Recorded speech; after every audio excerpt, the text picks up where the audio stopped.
Hey everyone, it's me, and I'm not gonna lie, I'm shaking writing this. I just drove back from the hills near Harper's Bluff, and the way that storm rolled through, it didn't feel natural. What I saw, what I heard, I can't explain it. Today, I'm sharing 20 bone-chilling, true stories from real folks across the Texas Hill Country, people who found themselves trapped in cabins, storm shelters, lonely highways, and forgotten backroads during violent, unnatural storms. They thought they were just riding out bad weather, but these storms brought more than rain. They brought voices, faces at the window, knocks from inside the walls, and things that should not move did. If you're already feeling that knot in your stomach, do yourself a favor, hit subscribe now, because once you join Creepy Vibes, you won't want to miss a single whisper, gust, or scream from the dark Texas skies. Before we dive in, I want to know, where are you watching from and what time is it on your clock right now? Drop it in the comments, because we're about to plunge into 20 true encounters that will make you afraid of every lightning flash and every creak you hear after dark. Let's go. The last time Tommy Garrison had a full tank of gas, it was borrowed, and the last time he saw 3 meals in one day was before his old man's ranch went under. Times were hard in the hill country, and Harper's Bluff wasn't the kind of place you drove past anymore unless you were lost, desperate, or both. Tommy happened to be all three. So when old Buck Keller flagged him down at the feed store and offered him $100 to watch over the Harper place during the storm, Tommy didn't ask questions. Just nodded, spit the dry dust from his lip, and said yes. One night, Buck promised, maybe 2, if the storm dragged its feet. All Tommy had to do was stay inside, keep the doors shut, and make sure nothing went missing. Not that anything was left to steal, Buck said. The house had been empty since '89 after Jonas Harper vanished without a trace. No furniture, no power, not even running water. But Buck looked him square in the eye before he drove off and said one more thing, like it was just an afterthought. Don't open the cellar door, no matter what you hear. The place looked worse than Tommy remembered. He'd passed it a few times as a kid, when his daddy took the back roads to avoid town traffic. The old farmhouse crouched at the top of the bluff like a beaten animal, all broken shutters and splintered porch beams. It had a sunken roof and walls the color of old bones. The yard was a mess of waist-high weeds and black dirt gone soft from last week's drizzle. And above it all, the sky churned a sickly shade of green-gray, like someone had wrung out a bruise. Tommy stepped inside just as the wind started up. The door creaked open with a moan that echoed through the empty house. It was colder inside than he expected. The kind of cold that clung to your skin and sunk into your joints. The air smelled of rot and rain-soaked timber, and the floor groaned beneath his boots like it resented the weight of the living. He lit a kerosene lantern he brought in his duffel and set it on the cracked WINDOWSILL. The first hour passed quiet. He walked through the house, checking rooms that all looked the same, empty, shadowy, corners thick with dust and spiderwebs. There were faded outlines on the walls where pictures used to hang. A single coat rack still held an old leather hat, and Tommy stared at it for a long time, wondering why that hat didn't rot or mold like everything else. Outside, the rain started. Like a whisper, but it didn't stay polite. It thickened fast, turning into a heavy sheet of sound that beat against the walls like fists. Wind screamed through the broken shingles, and lightning danced across the sky in white-blue veins. Somewhere behind the house, a tree split and came down with a distant, snapping groan. And then he heard a dot. At first it was subtle, a low pattering noise, like dripping water. He thought maybe the roof had sprung a leak, so he grabbed the lantern and walked toward the back bedroom. That's when he noticed the wall, not the ceiling. Wall, The rain was coming through the goddamn wall. It didn't make sense. There were no cracks, no windows on that side. Just flat, water-stained plaster. But it glistened in the lamplight, and little droplets began to form along the center, pushing out as if the house was sweating. Tommy reached out and touched it. Cold. Wet. The kind of cold that made your fingertips go numb in an instant, and then the wall pulsed. Just once. Like something behind it had taken a breath. He stumbled back, dropped the lantern, and cursed as the flame flickered wildly but didn't go out. The house groaned again, louder this time. It sounded like it was shifting, like something under the floorboards was stretching. Or waking up. And then the whispering started. It was soft at first, so soft he thought maybe it was the wind sneaking through the rafters. But the syllables were too clean, too close. They slid through the room like a warm breeze down the back of your neck. At first he couldn't make out the words, but they grew clearer one by one. Tommy ... come down. It's safe now, his name, repeated over and over in voices that didn't match. A man's rasp, a child's giggle, a woman's breathless murmur. They came from the walls, from the floor, from inside his own head. He clapped his hands over his ears and backed into the hallway. Nearly tripping over the lantern again, he told himself to leave. Get the hell out. Screw the $100. But when he reached for the front door, it wouldn't budge. The knob turned but didn't catch. Like the mechanism inside had vanished. He kicked it, shoved it. Nothing. The storm outside howled louder, and the lightning flashed, so close it painted the room in white for a heartbeat. That's when he heard the cellar. Door creak opened. It was at the far end of the hallway. A narrow trapdoor set into the floor with rusted hinges. When he arrived earlier, he'd placed a heavy iron bar across it just in case. But now it stood wide open, and the whispering poured out of it like steam. Tommy, come down. He couldn't see anything below, just a yawning black rectangle that seemed to pulse in the lantern light. The air coming up from it was damp and sour, like old meat left out in the sun. He backed away slowly, but the house didn't like that. Walls began to weep again, rivulets of water pouring down in sheets. The floors warped under his feet. The hallway stretched longer than it had been moments ago. The air turned thick, and Tommy swore he could hear something breathing in the ceiling above him. A loud slam cracked behind him. The cellar door had shut, but he hadn't touched it. And worse, the lantern had gone out. Darkness swallowed the house whole. No glow from outside, no thunder. Just black and the sound of wet things moving. Footsteps, but not boots. Bare feet, many of them. Slow, deliberate. Then a whisper, so close it felt like it came from inside his chest. You opened the house. We only needed the door. Something cold wrapped around his ankle. Not a hand, something boneless, slick. It pulled.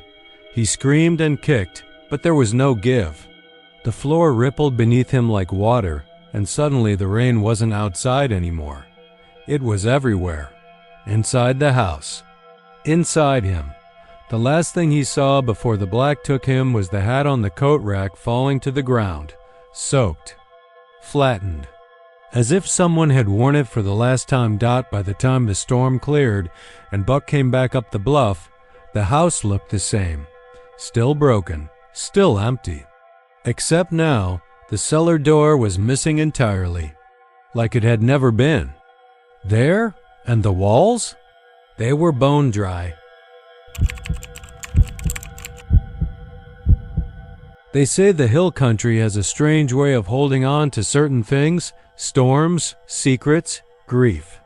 The kind of place where thunder doesn't just roll in from the distance, but seems to crawl up from the soil itself, as if something under the limestone hills is groaning in its sleep. That night, the sky cracked itself wide open over Marble Falls, and nobody in town slept easy. The lightning was different, more like flashes from an old film projector than natural weather. Blue and white and mean dot. No one remembers exactly what time the storm rolled in, but everyone remembers when the tractor was found.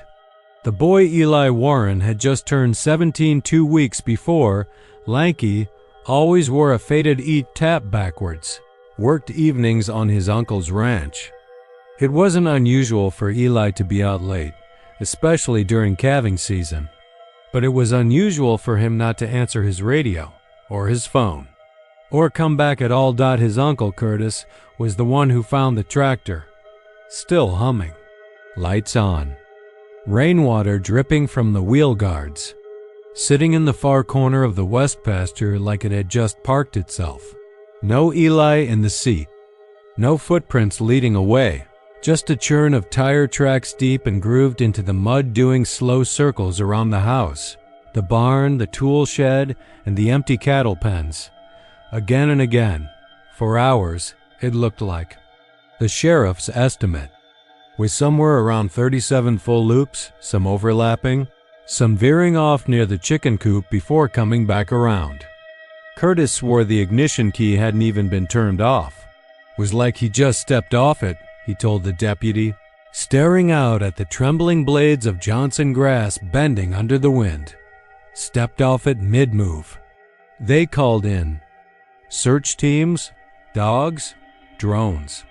Volunteers came with ponchos and flashlights, combed through the cedar scrub and creek beds for 3 days. They found nothing. No blood, no tracks, not even a dropped glove or boot print leading out. Only one strange detail that didn't make the report but passed through town over black coffee and whispered gas station conversations. The dogs refused to go near the circles. The mud spun them in panic, made them whine and flatten their ears. One of the hounds vomited and trembled the whole ride home. Curtis, already a solitary type, broke completely after that. Stopped answering the door. Left food on the porch for raccoons. Neighbors said they heard talking from the house late at night, like two voices, one of them lower than his, rumbling almost, like someone gargling gravel. His wife had died years ago in a barn fire. Some said it started during a lightning strike. But Curtis never spoke of it.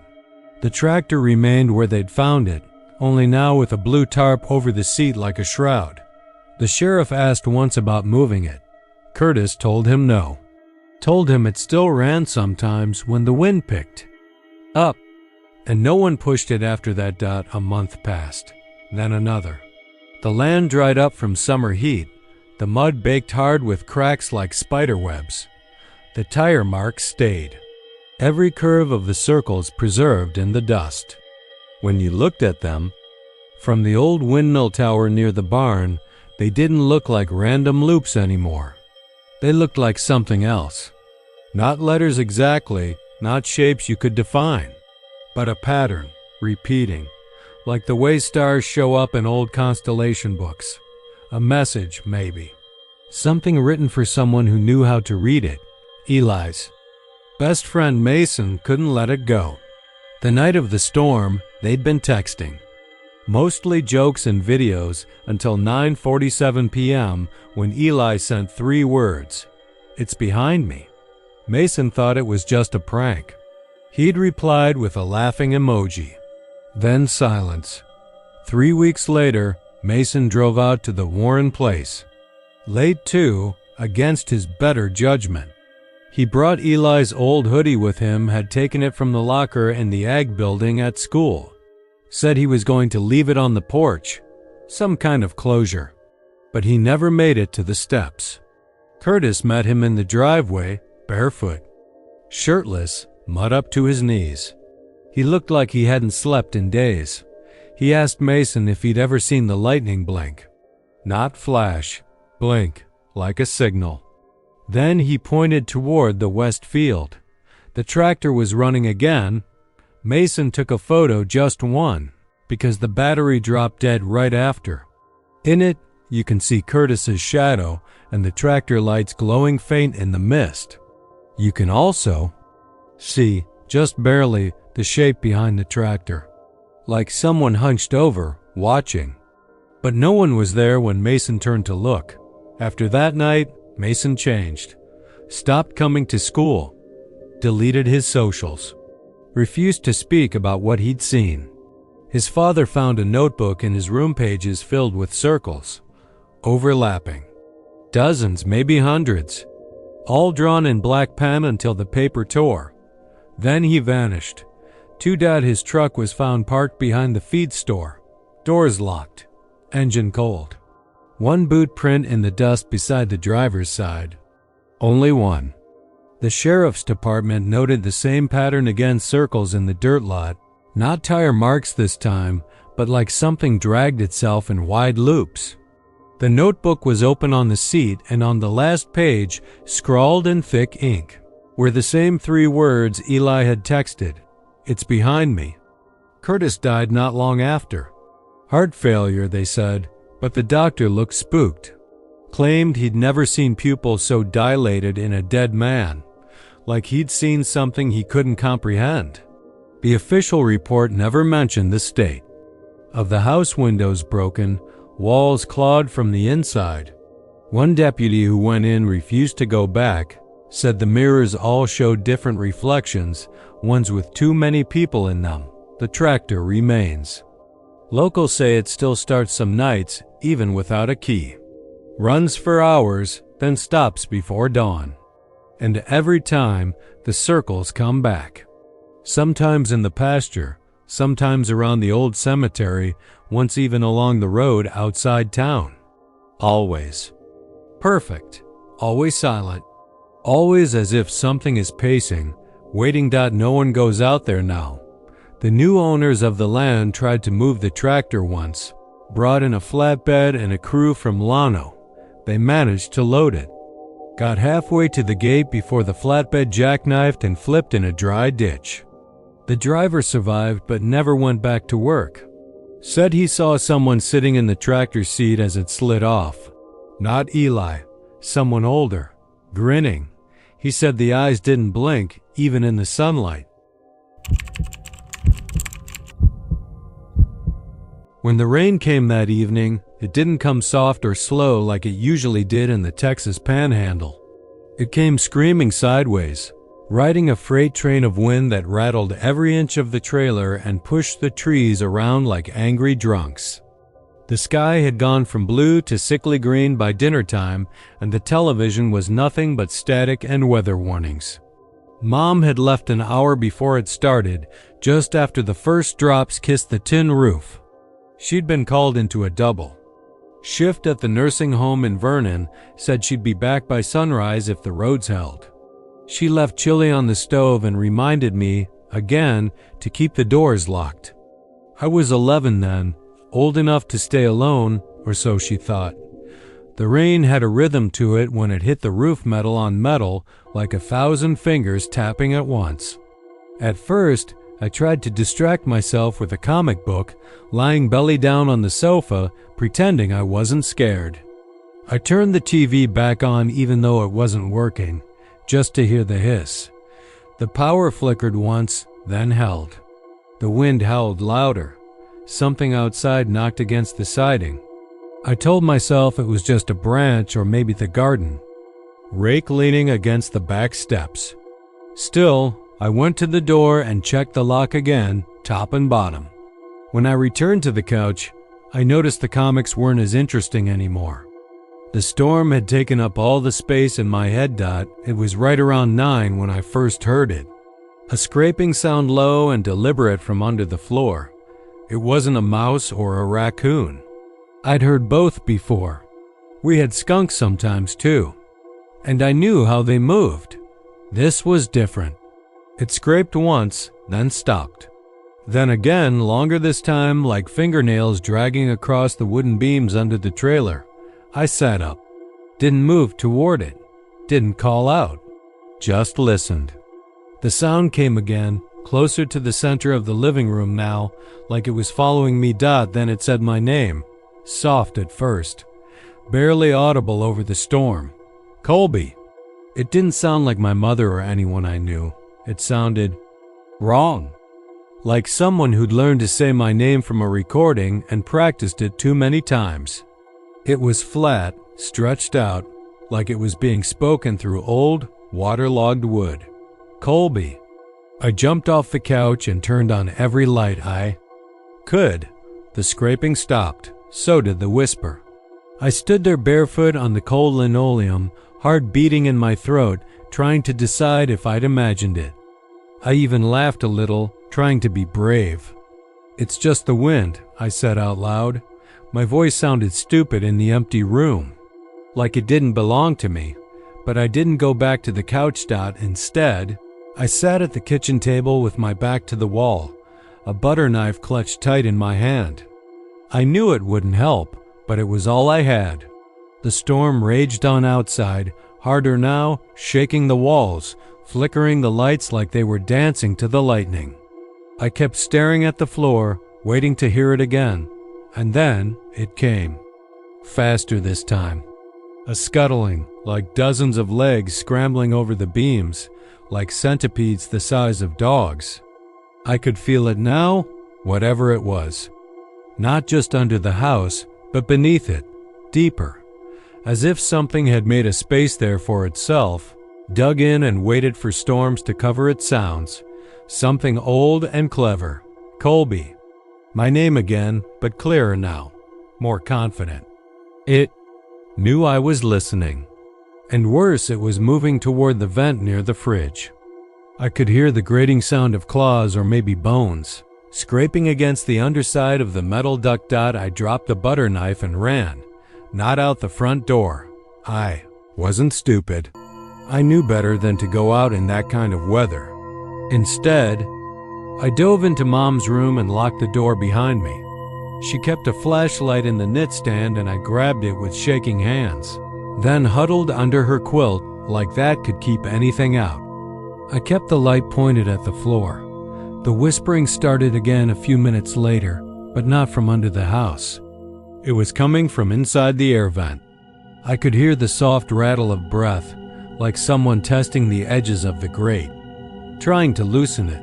"I know you," it said, not just my name this time. "I know you," over and over. Sometimes it changed the tone, made it sound sweet, like a friend. Sometimes it got angry and hissed it through clenched teeth. "I know you, Colby. I know your fears. I smell them." The grate began to twitch. Just a little at first, a subtle vibration. Then more violently. The screws holding it down started popping one by one. I screamed. I couldn't help it. My voice cracked and shattered in the dark room. I pounded the floor with the flashlight. Screamed again for my mother. For anyone. The final screw let loose with a snap and the vent cover clattered to the floor. Silence. Then too pale. Impossibly long fingers curled over the edge of the opening. Fingers that were almost translucent, like jellyfish skin, stretched. Over something bony and wrong. The hand didn't pull itself out, not yet. It just stayed there, waiting, listening, feeling. I didn't move. I couldn't. I held my breath until my lungs screamed. The flashlight slipped from my hand and rolled across the bed. Darkness swallowed the room. That's when the whisper came again, right at the base of the bed. "You're just like him," it said. The storm outside began to die down, but in that moment, the real storm was inside. I felt the mattress move beneath me.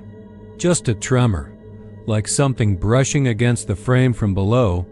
Then a scraping sound, and another whisper. He screamed too. That broke me. I leapt off the bed and slammed my body against the door until the lock gave out. I bolted down the hallway and out the back door into the rain, barefoot, soaked, half mad with fear. I didn't stop running until I reached the neighbor's porch a quarter-mile away.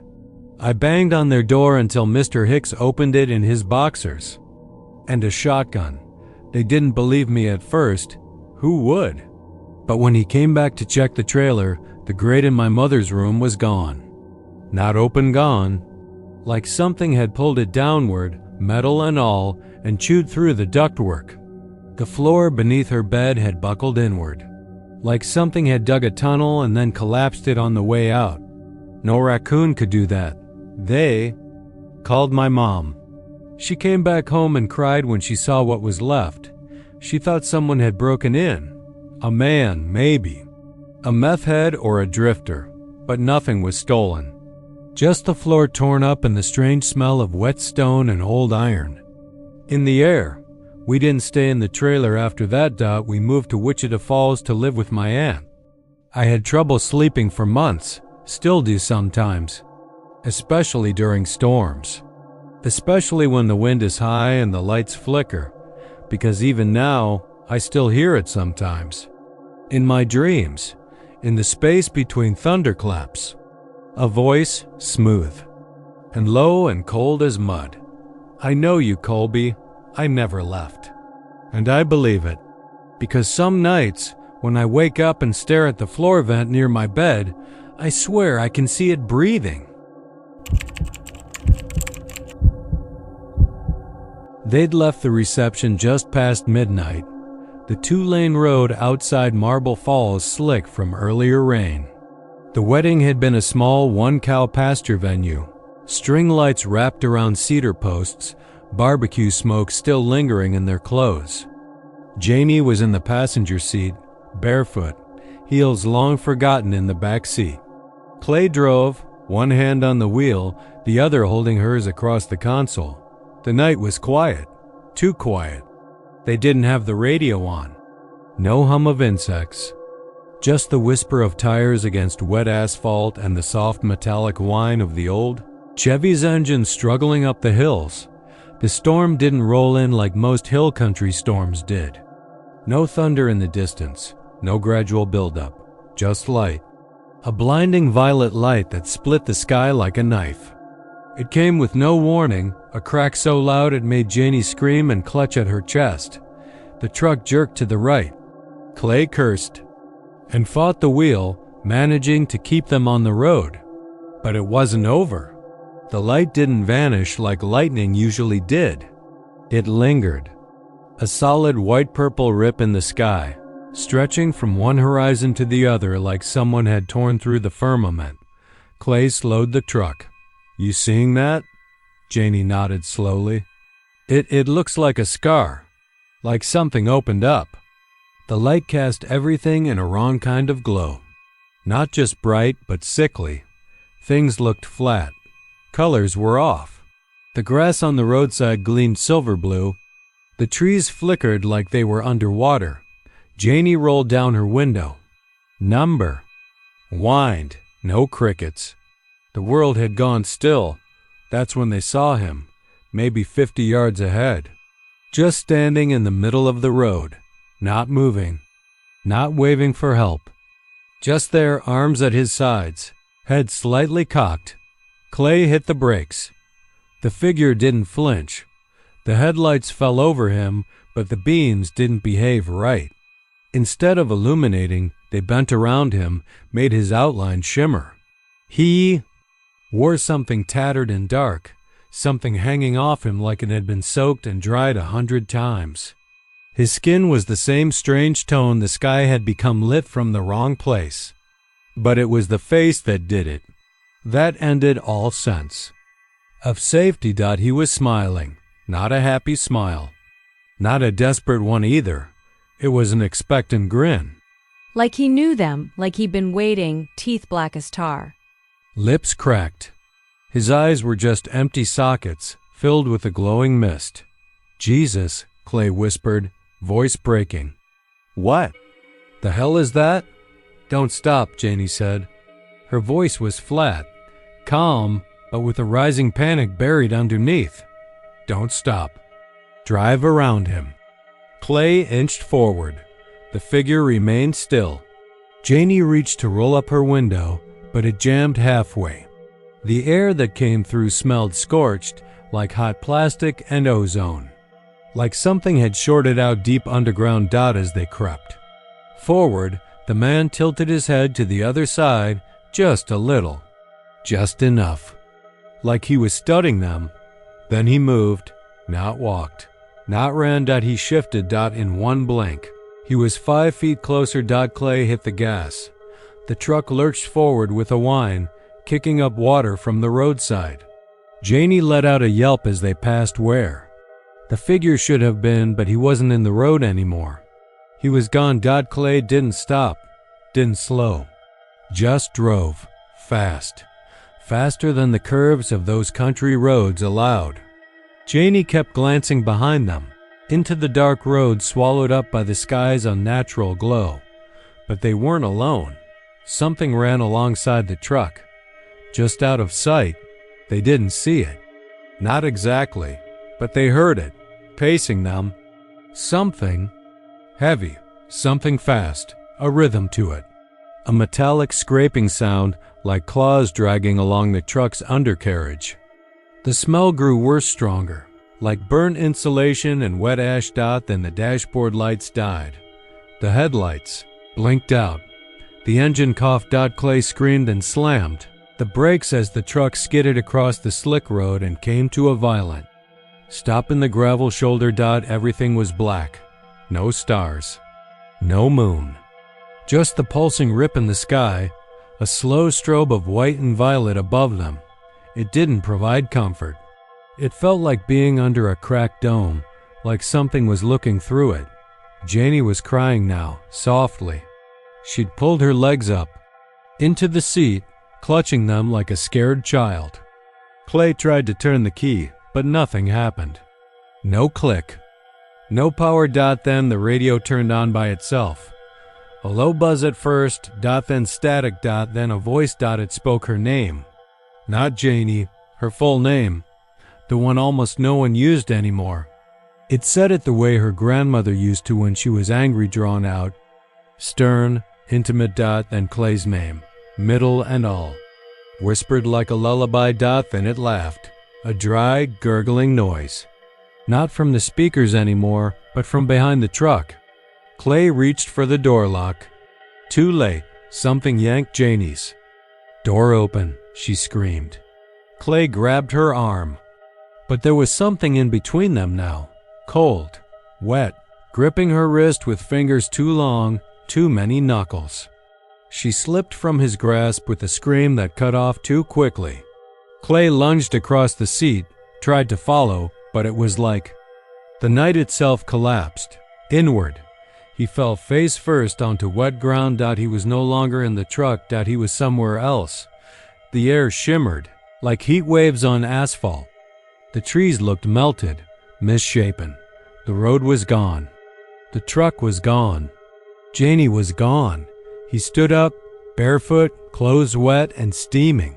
He could see her maybe 50 feet ahead, standing still, not moving. Just like the man had stood in the road. She was facing away from him. He called her name. No answer. He ran. Each step felt wrong. Like the ground resisted. Like it had give, like skin. He reached her, touched her shoulder. She turned. It wasn't her. It was the man. Smiling. Black teeth. Empty eyes glowing. You brought her, it said. The voice wasn't sound. It was inside Clay's head. She's Ode, Clay screamed. He didn't remember how long. Just sound and panic and light splitting the sky again. And then silence. When he came to, he was back on the road. The truck idling. Driver's door wide open. The sky had returned to normal. Crickets chirped again. The world smelled like post-rain cedar and hot gravel. But, Janie was gone. No blood. No struggle. Her heels were still in the backseat. And on the dashboard. Something had been scratched into the vinyl. Not carved with a knife burned in with heat. Thank you they never found her. Search parties scoured the woods for days. Clay was questioned, but released. The storm had knocked out half the town's power, they said. Lightning strikes, down lines, strange weather patterns. Nobody else saw the rip in the sky, but late at night, sometimes Clay would drive out there, to that stretch of road. He'd sit with the headlights off, engine idling. Sometimes the radio would click on. Sometimes it whispered her name again. And every time, the same thing, that glowing figure standing in the road waiting. It rained for 6 days straight in Buchanan Bend.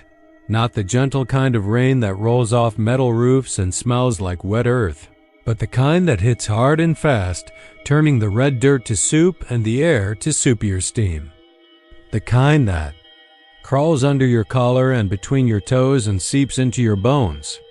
By the 4th day, the creeks had spilled over. By the 5th, the road out was washed clean away. And by the 6th, the folks who'd stayed behind had started praying again, not because they were all that religious, but because there was nothing else to do. Darla and Earl Henley had lived at the edge of Buchanan Bend for 31 years. Their place sat on a slight rise where the land buckled before it smoothed into flat scrub brush and mesquite. The house was plain, a square wooden frame painted a tired green, sagging porch, a tin roof that always rattled when the wind passed through. What made it stand out was the cellar. Dug by Earl's grandfather with hand tools back in the 40s. It was deep and cool, lined with stone, and always dry. Always. Even during the hurricane that came through in '98, not a drop. Until now, on the morning after the storm broke, Darla went down to check on the canned goods. Earl was out back trying to start the tractor, and she figured it was as good a time as any to take inventory and sweep out the mildew stink that tended, to gather after long stretches. She pulled the door open, stepped onto the first stair, and stopped. There was water. It wasn't a puddle. It wasn't a leak. The whole cellar floor 4 steps down was covered in water, still as glass. About a foot deep, it looked like, maybe more in the far corners where the ground sloped a little. She called for Earl. He cursed when he saw it, muttered about groundwater and cracked stone lining and how the whole damn town was built wrong to begin with. They brought out the old sump pump they hadn't used in years and dropped it in. It sputtered to life and sucked the water out in a slow, steady stream. By that evening, the cellar was nearly empty. By morning, it was full again, not just damp. Flooded again, nearly the same level. Earl cursed louder, blamed the old pipes, the municipal line, the town's shoddy infrastructure. They pumped it out again. And again, for the next 4 days, it was the same. Every night it filled. Every morning they emptied it. Then came the voices. First time Darla heard them, she thought it was Earl. He was standing out by the barn, smoking, looking up at the clouds like they owed him something. She had gone down to the cellar with a flashlight, thinking maybe there was a frog or some insect making the noise, something that had crawled in and was echoing off the stone. But when she got to the bottom step and leaned forward, the sound bubbled up so faint she nearly missed it. "Help me," it said. A voice, young, maybe a boy, just beneath the water. Then another. "It hurts down here." That one was rougher, male too, older. She froze. She didn't go back down. She told Earl that night, but he just looked at her and chewed on his lip. It's the water playing tricks. Could be the pump. Could be pressure. Echoes. But he didn't go down either. The next day, the water was higher. It crept up 1 more stair every day. And every day, the voices got louder. Sometimes at night, they came through the floorboards, murmuring like a TV on in another room. Darla could hear names. Not names she recognized, not at first. But then one night she heard Miller. That was their neighbor from down the road, old Ben Miller, who'd gone missing back in '91. People said he'd packed up and left after his boy drowned in the Brazos. But now Darla was hearing Ben's voice in her cellar saying, "I didn't leave. I didn't leave." Earl heard it too. They stopped going down after that. The floor started to buckle 2 days later, just a little at first, near the door. Then, in the kitchen, a soft spot, spongy under your step. Earl pried up the floorboards and stared down into darkness. The water had risen to meet the beams, and something was moving just below the surface. The town was drying out, finally. The roads were clearing. The rest of Buchanan Bend went back to their lives, cutting limbs, fixing fences, draining puddles. But the Henley house stayed soggy. The grass in the yard turned black and limp. Mold crept up the siding. And at night, the voices kept coming. One evening, as dusk settled like dust, Darla saw a hand in the water. A child's hand, small and pale, just under the cellar door seam. It pressed flat against the boards, then slipped away like it had never been there. She didn't scream. She just sat down on the porch and started rocking. Earl sat beside her. They didn't talk much anymore. The following morning, the cellar door was open, not just unlocked wide open, hanging off one hinge. The stairs were gone, washed away, or rotted, or something worse. Just a pit of black water staring up at them. A sour wind pushed up through it, carrying the stink of wet dirt and something old and buried. The water wasn't still anymore. It churned. It bubbled. It whispered Dot they heard their own names that night. Not just once, but over and over. Darla, soft and wet like breath on skin. Earl, dragged slow like it was caught in weeds. They didn't sleep. They sat at the kitchen table with the lights off and the shotgun loaded, watching the cellar door like it might open itself again. It did that the next day. Earl nailed it shut. He used every board he could find, every nail, even screws.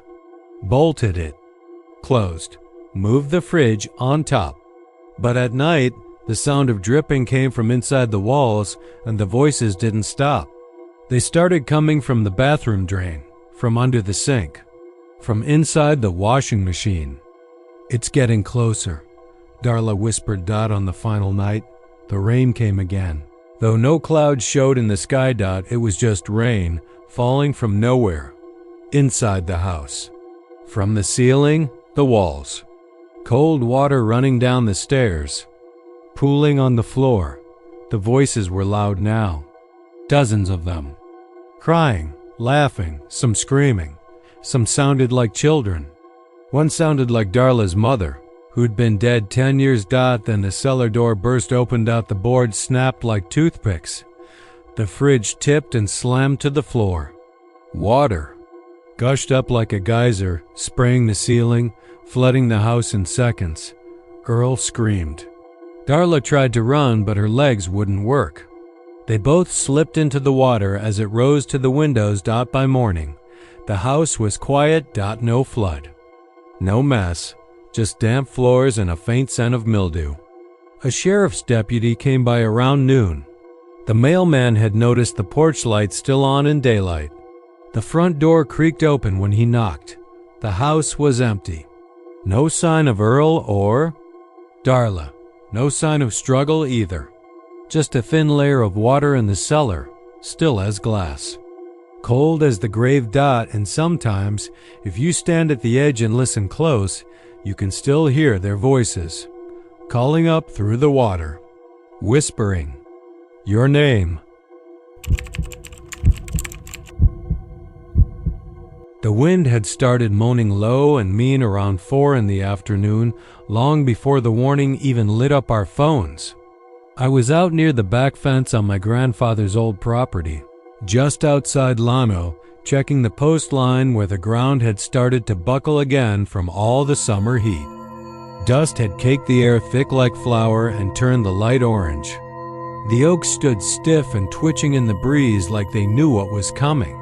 You live long enough in Texas, you get a feeling about storms, not just the wind and clouds, but the way the earth itself hums when something big's about to snap.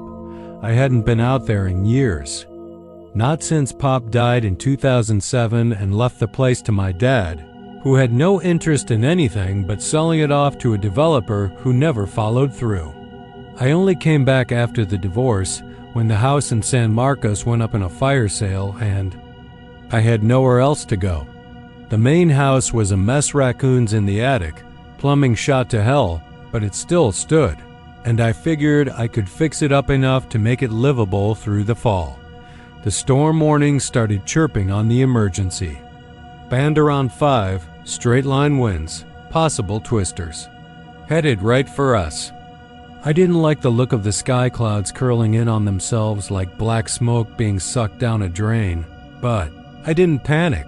I knew where I'd go. Pop's storm shelter, buried out past the mesquite line with a rusted steel hatch, and concrete stairs descending into the dark dot it had been there since the Kennedy years. Pop was always a Cold War warrior, convinced the Ruskies were going to nuke San Antonio and we'd get the fallout. He kept the shelter stocked with canned goods, water jugs, batteries, even some old military surplus gas masks. I remember being a kid and sneaking down there, lighting candles and pretending it was a dungeon. But I hadn't opened that hatch in at least 20 years, still. When the first thunderclap split the air like a gunshot and I saw the clouds start spinning low over the hills, I grabbed the flashlight, pulled on my boots, and ran. The wind had turned hot and wild, like it was pushing me from behind. Dirt stung my eyes. The trees bent and groaned like they wanted to break. I nearly slipped on the hatch lid. It was so caked with years of dried mud and creeping moss. I had to kick the latch 3 times before it gave, metal screaming like it hadn't been touched in decades. I swung the door open and the air that came up smelled like whetstone, mold, and something else, something old and sour, like sweat, and rust and rot. I went down slow, 1 step at a time, flashlight beam dancing over the walls. The shelter was just how I remembered it, only darker. Narrow concrete room, about 20 feet long, with a single cot at the back and shelves lining both sides. The shelves were still full dusty cans of soup and beans, boxes of crackers long turned to dust, bottles of water thick with green algae inside. A rolled-up newspaper sat on the cot. Lano Ledger, October 19, 1963. Just weeks before. Kennedy would take that ride through Dallas. That was strange. Too strange. Because I remembered Pop talking about that paper. He used to keep it framed in his study, said it was the day he finally gave up hope in the world. He never mentioned bringing it down here. Thunder cracked above me and the shelter. Door slammed shut hard enough to rattle the walls.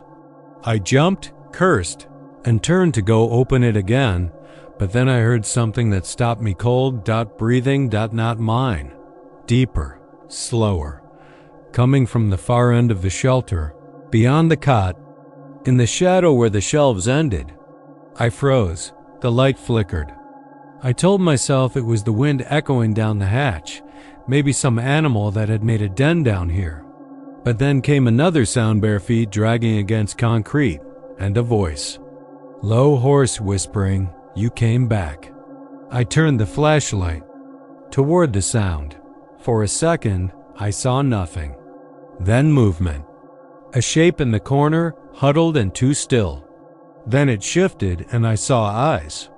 Pale, unfocused, like cloudy marbles staring out of a gray, sunken face.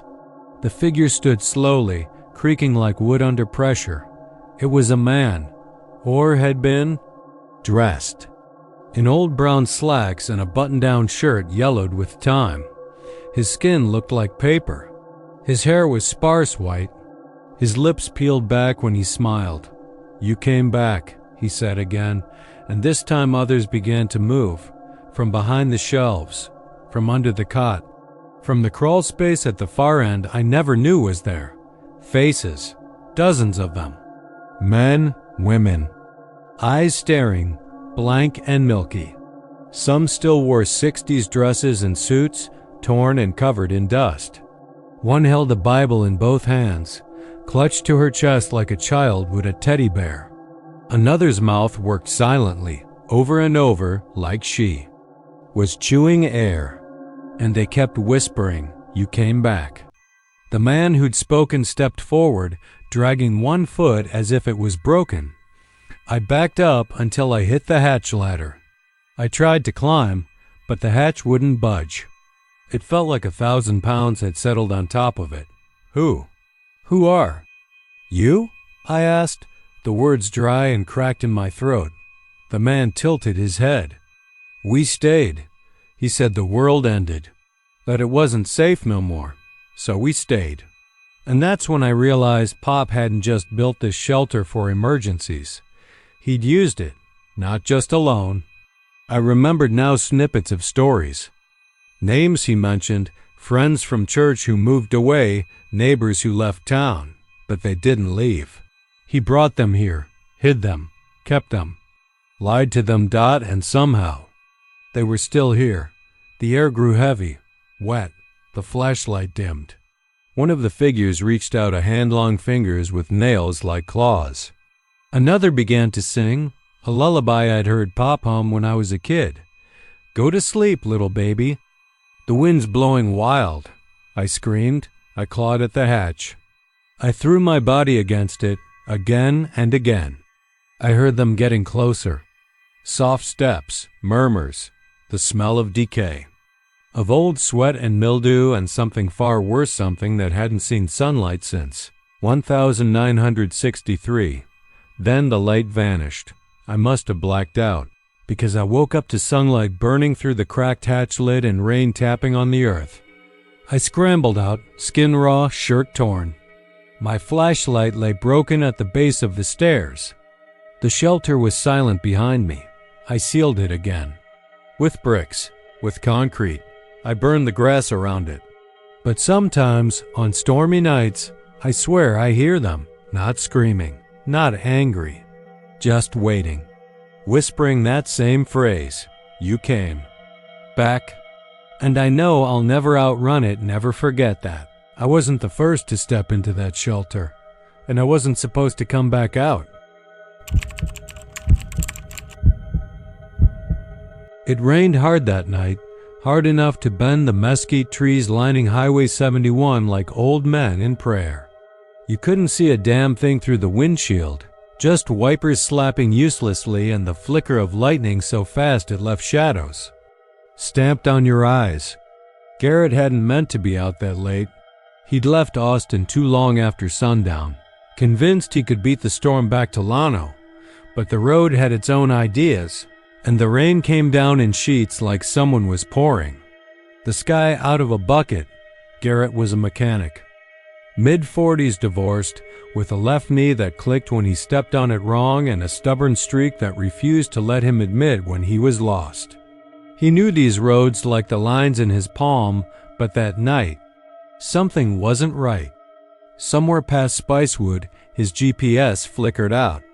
One moment it was there, glowing blue and confident, and the next it was just a spinning wheel and the words, no signal. Then the truck sputtered, coughed like it was trying to spit something out. Garrett cursed under his breath and pulled over onto the shoulder. Tires squelching in the mud. He popped the hood and stood out there with the rain soaking through his shirt, trying to figure out what the hell was wrong. Maybe water in the distributor. Maybe something worse. All he knew was he wasn't going anywhere for a while. That's when he saw the light. It was faint, about a quarter mile off the road to his right through a patch of tangled cedar and prickly pear. Not a flashlight. Not headlights. It was soft, yellow, warm, like a porch lamp in the middle of nowhere. Garrett blinked, wiped the water from his eyes, and squinted. Sure enough, it was a house. 2 stories, squat and wide, old but not run down, with white trim and a wraparound porch. It hadn't been there earlier. He'd driven this road 100 times. There were ranches scattered miles apart, but not here. Not this close to the highway. Not where the land dipped like that and the runoff made a shallow creek bed after rain. He hesitated for a second, then grabbed his flashlight and locked the truck. He told himself it was probably just an old house he never noticed, maybe shrouded by trees and made visible only now because of the lightning or the angle. He told himself that until he got close enough to see the porch swing moving, not wildly. Just a gentle back and forth, like someone had just stood up, The house was quiet. No dogs, no wind chimes. Just the hum of rain on the tin roof and a smell in the air that reminded him of turned earth and wet leaves. He stepped up onto the porch and called out, "Hello?" His voice felt small. The house didn't answer. The light was on inside a single bulb behind a lace-curtained window beside the door. No movement, no shadows. Garrett knocked. The door creaked open half an inch under his hand. Unlocked. That made him pause. Folks out here didn't usually leave their doors open, especially not in a storm. But it was dry inside, warm, the kind of warmth that sinks into your bones after you've been out in the cold too long. He stepped in and shut the door behind him. The entryway smelled of old wood and something faintly floral, like lavender left in a drawer too long. There were photographs on the wall. Black and white portraits, unsmiling faces, men in suspenders, women with tight curls and distant eyes. One of the photos caught his attention. A young man standing in front of the very same house. Only behind him, the land was dry and sun-scorched. The date scribbled at the bottom said June 1937. Garrett moved further in. The living room had a fireplace, dark with soot. A low table with a bowl of smooth river stones. No dust, no cobwebs. It looked lived in. But he didn't hear a thing. No TV, no radio, no voices. He called out again, louder this time. "Hello? My truck broke down. Anyone home?" Nothing. Then the floor creaked upstairs. It wasn't loud. Just enough to raise the hair on his neck. Slow, deliberate, like someone had stepped once, paused, then stepped again. Garrett told himself it might be an animal. Maybe a raccoon or a cat. Maybe the house wasn't abandoned at all, just oddly quiet. He climbed the stairs. Each step felt more wrong than the last, not because of the wood or the groan it made beneath his weight, but because of the silence. A house should make noise in a storm, should breathe with wind and shift with water. This one held its breath. At the top of the stairs was a long hallway with 3 doors, 2 closed, 1 cracked open. Light spilled out from the open one. He walked toward it, rain still hammering the roof above like fists. Inside was a bedroom. The light was coming from an old oil lamp on a writing desk. The bed was made. The closet door was ajar. Garrett stepped in. He barely had time to glance around before the door behind him slammed shut. He whipped around, heart hammering in his chest. The knob wouldn't turn. He yanked it, cursed under his breath. What the hell? That's when he heard the whisper. At first, it came from behind the closet door. A dry, papery voice like wind scraping over dead leaves. Garrett. He froze. The voice came again, closer this time. Inside the room now. No footsteps. Just presence. You came back. He turned slowly, the flashlight beam flickering like it was struggling against the air. The lamp flickered too, casting long shadows that didn't match the furniture. Shadows that stretched toward him like fingers. The closet door creaked wider. Garrett stepped back, hands up. "I don't know who you think I am, but I'm just here to get out of the storm, that's all."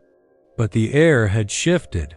It was thick now, full of pressure like being underwater. The lamp went out. The flashlight died, total black. He backed into the wall, breathing shallow. Something moved in the dark, not footsteps. More like slithering, wet, close. "You never should have left us, Garrett." That was the last thing he heard before everything went still. The next morning, the sun rose over Highway 71, and the storm was gone. The sky was blue.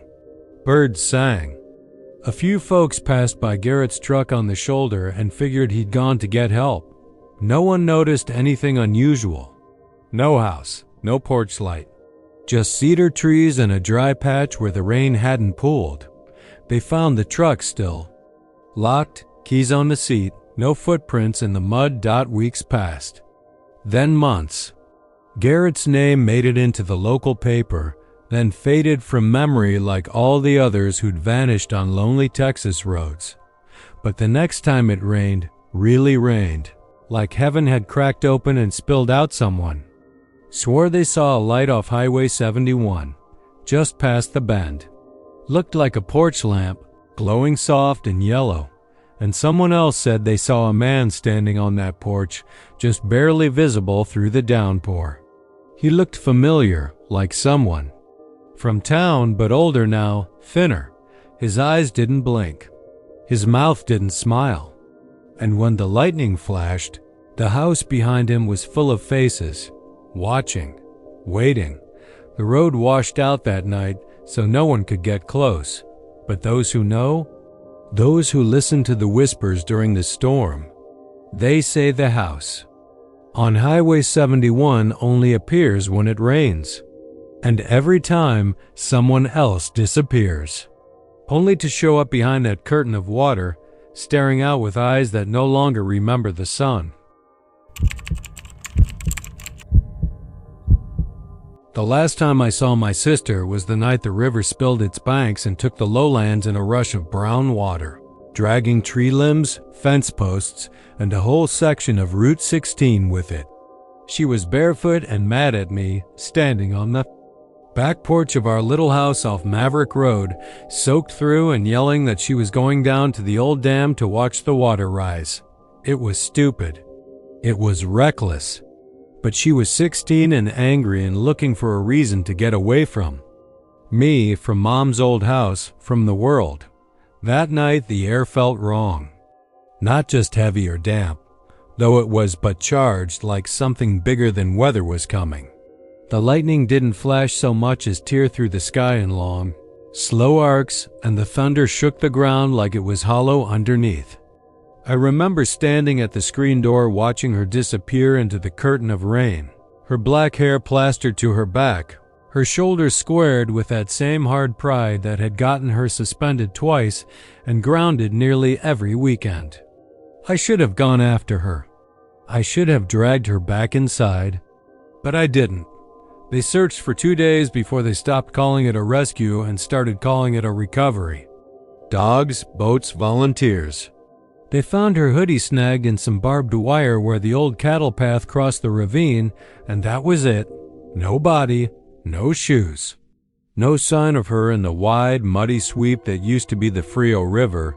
I didn't sleep much after that. Every thunderstorm that rolled through lit up the bedroom like a crime scene photo, and I'd lie there with my eyes wide, waiting for the knock. Because that's how it started. The first time, it was barely noticeable. A light. Tap on the window pane during a late-night storm. I figured it was a branch or maybe a bird caught in the gale.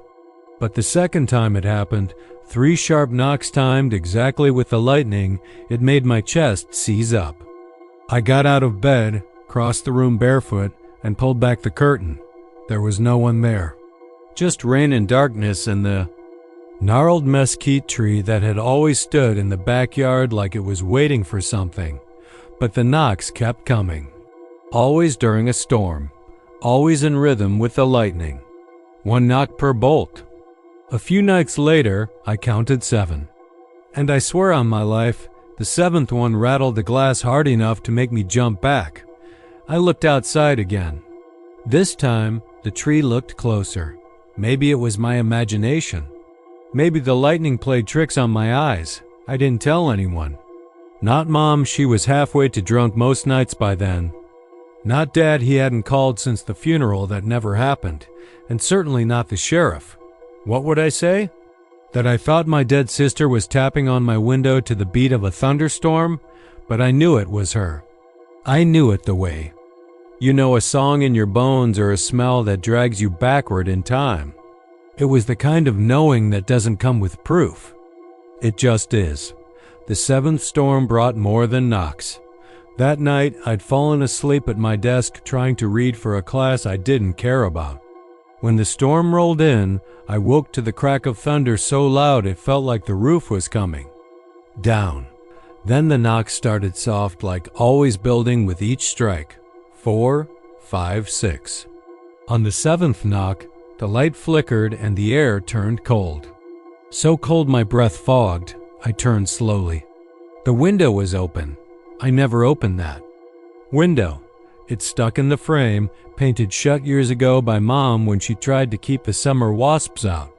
But now it hung open an inch or two, and the wind blew in heavy with the smell of wet dirt and something else, something old and sour, like pond scum or decay. I stepped toward it slow, my hands trembled. I reached out, heart thudding, and pulled the curtain back. She was standing there. No, not standing. Floating, just an inch off the ground, barefoot, hair dripping with rain. Her face was pale, her eyes wide and blank, and her mouth hung open like she was screaming without sound. She looked just like she had that night right, down to the torn jeans and the tank top with the bleach stain on the collar. Slammed the window shut, but the next storm came sooner than expected. Texas summers are like that, dry for weeks. Then a front blows through and drops buckets like the sky's got a grudge. And each time it rained, she came closer. At first, it was just at the window. Then, during a lightning-cracked midnight downpour, I heard her knock at the front door. 7 strikes. 7 knocks. When I looked through the peephole, there was nothing. But muddy footprints led down the porch steps. Barefoot, small. She never smiled, never spoke. Just stared. I started keeping lights on, salt around the windows. I found some thread online about storm spirits and unfinished deaths. And though it sounded crazy, I did everything the forum said. I burned sage. I whispered her name into a mirror and apologized. I even left her a pair of dry socks and a note on the porch. Come inside. I miss you. Please stop scaring me. The knocks didn't stop. On the night of the biggest storm yet, the wind howled so loud it drowned the TV. The sirens wailed in town, warning folks to head to shelters. But I didn't go.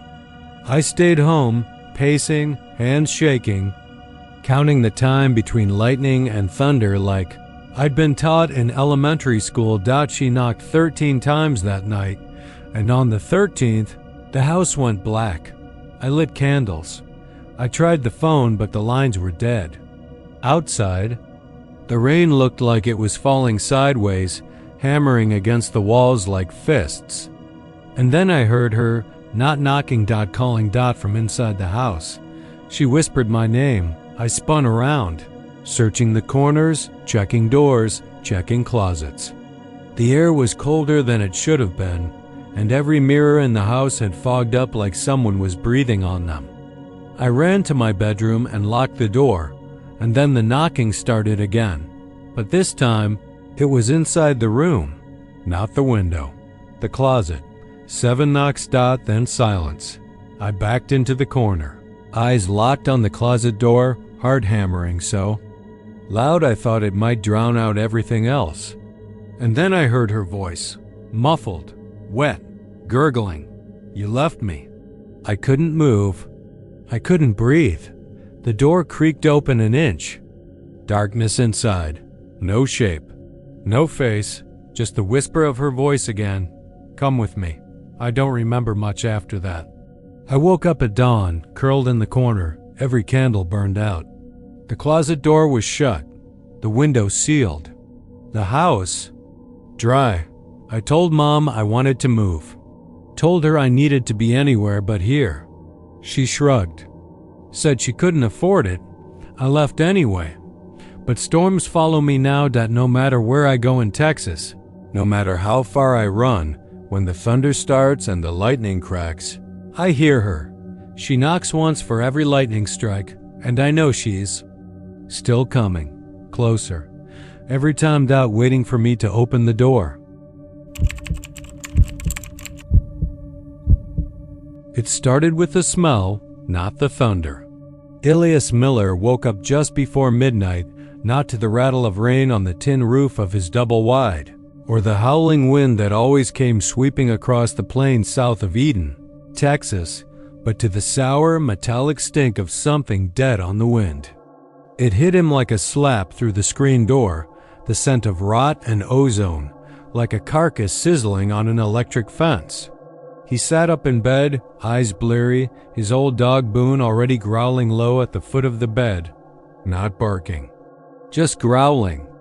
That deep, throat-shaking rumble Boone only made when he smelled coyotes too close or when something wasn't right in the world. Elias threw on his jeans and boots without socks, grabbing the flashlight and the Winchester leaning against the wall by the fridge.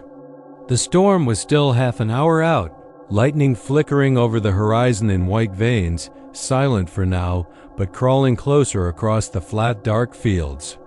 His cattle pasture stretched wide past the barbed wire fence, sloping gently down into the brush that followed the dry creek bed. It had rained hard the past few days, real hill country storms, angry and full of vengeance, and the ground was soft, swallowing footprints if you stood too long. Elias had buried 2 calves already that week. Coyotes or sickness? Maybe both. He stepped outside into the breeze that came ahead of the storm. The smell was stronger now. He followed it down past the tractor shed and into the pasture. Boone stayed right on his heels, head low, ears back, tail stiff. Elias flicked the flashlight across the dark field, expecting to see shapes on the ground, slumped bodies, dark stains in the grass. Maybe a torn hide or two if coyotes had gotten bold. But there weren't bodies lying down. There were shapes, yes. But they were standing. A dozen of them, maybe more. Black Angus cattle, all of them motionless in the grass. Their silhouettes hunched and strange, like they were trying to balance on legs too stiff to hold their weight. Elias squinted. They were still, too still. Even the wind didn't move them. And they were all facing the same way, northwest, toward the incoming storm. Their heads were tilted up, not quite at the stars, not quite at the clouds. Their necks were craned like they were listening, not to him, not to Boone, now whining, with his tail tucked, but to something else. He stepped closer. The flashlight beam swept across one of them. The hide was torn open along the ribs, flaps of meat hanging like wet paper. Its eyes were missing. The sockets were hollow and black, like the meat had been scooped out with hot spoons. The cow was definitely dead. The blood was caked along its side, dried black in the low light. And yet it stood. He whispered, "What the hell?"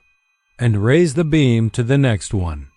This one had its jaw half torn off. The tongue lolled in a stiff arc, and flies buzzed despite the wind. Its hooves were planted too evenly, too rigid, as if it had been set in place like a statue. He took another step. That's when the nearest one moved. Not a twitch, not a stumble. It turned its head, slowly, deliberately, and looked right at him. No eyes, just black holes, but he could feel the look. Like pressure on the chest. Like when a preacher lays a hand on your head and starts praying, and you know he's not really talking to God. Then another turned. Then another. Elias backed away, dragging Boone by the collar. The dog didn't fight. He wanted to run. Elias could feel it in his muscles too, that animal urge to bolt and not look back. But he didn't run.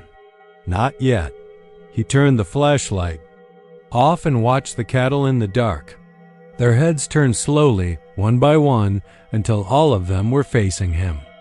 The lightning rolled again in the clouds above, and for a second, the whole pasture was lit up white dot. In that flash, Elias saw more of them. Dozens, not just his cattle. Some had brands he didn't recognize. Others looked leaner, bony, like long dead. Steers pulled up from the dirt. There was even a bull he knew had died in a flood 2 years back. Old Gus, split open by barbed wire and buried under 10 feet of silt down by the creek. But there he stood now, his ribs still visible through the foam of the dried skin, steam rising from his back despite the chill. The rain came all at once, hard and sideways. Elias couldn't see for a second. He turned and ran, flashlight forgotten in the mud, Boone tearing off ahead of him like a ghost. He slammed the trailer door behind him and locked it. Not that it would help.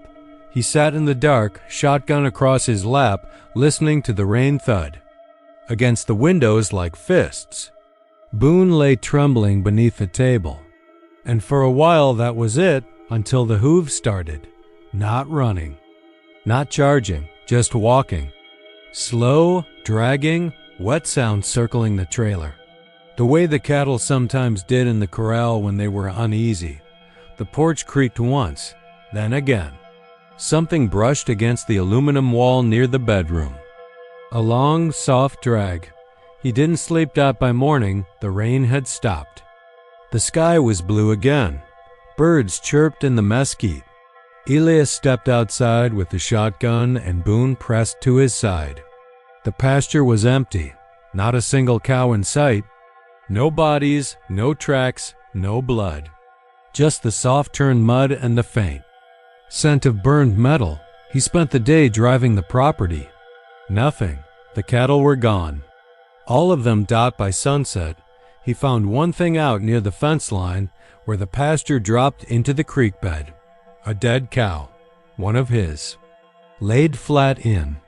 The grass like it had always been there. Rigid, stiff as a board. No wounds, no signs of struggle. But her head was turned straight up to the sky. Her mouth open. Like she'd been listening. That night Elias didn't sleep, and the night after that he left. Sold the land cheap. Said it was the economy. But in town, folks whispered it was the storm, or the cattle, or whatever it was he saw that night when the lightning struck and the dead didn't fall. Some say he drinks now, wandering between Llano and Eden, warning ranchers to bury deep and pray. Louder, but no one listens long. Not until the next storm rolls in and the cattle stop moving. Not until the hooves start circling the house in the dark. Not until the dead stand again and tilt their heads toward the sky, listening, waiting, like they're still hearing something. Up there, just under the thunder. Something that told them to get up and walk again. It started with the sirens. That long whining cry that always made your guts twist, like your body knew something before your mind caught up. We'd lived on the outskirts of Cactus Ridge all our lives, a dry spit of ranchland an hour west of Abilene, where the dirt stayed cracked even after a good storm. But that spring had been different. The storms were meaner. The air stuck to your skin like it had teeth. And when the sky turned the color of a rotting bruise one late April evening, Mom herded me, Dad, and my little sister Ellie into the storm cellar behind the house like it was routine. Only this time, nothing about what followed was routine. The wind hit before we made it to the cellar door. It came hard and sideways, carrying grit that stung your eyes and smelled like lightning. The clouds above were moving too fast, spinning in that sick funnel dance they teach you to spot in school. We'd barely pulled the cellar hatch shut when something heavy slammed against the outside. Could have been a trash can, could have been the neighbor's goat. The tornado had landed, and we were lucky to be underground. The place was always musty, even with Dad's shelves of canned beans and old batteries.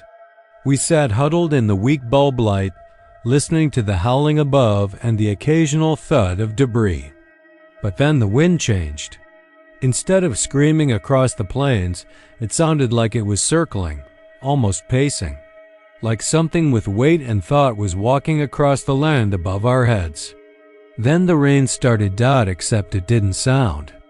Right, no splatter, no sheets hitting the steel hatch.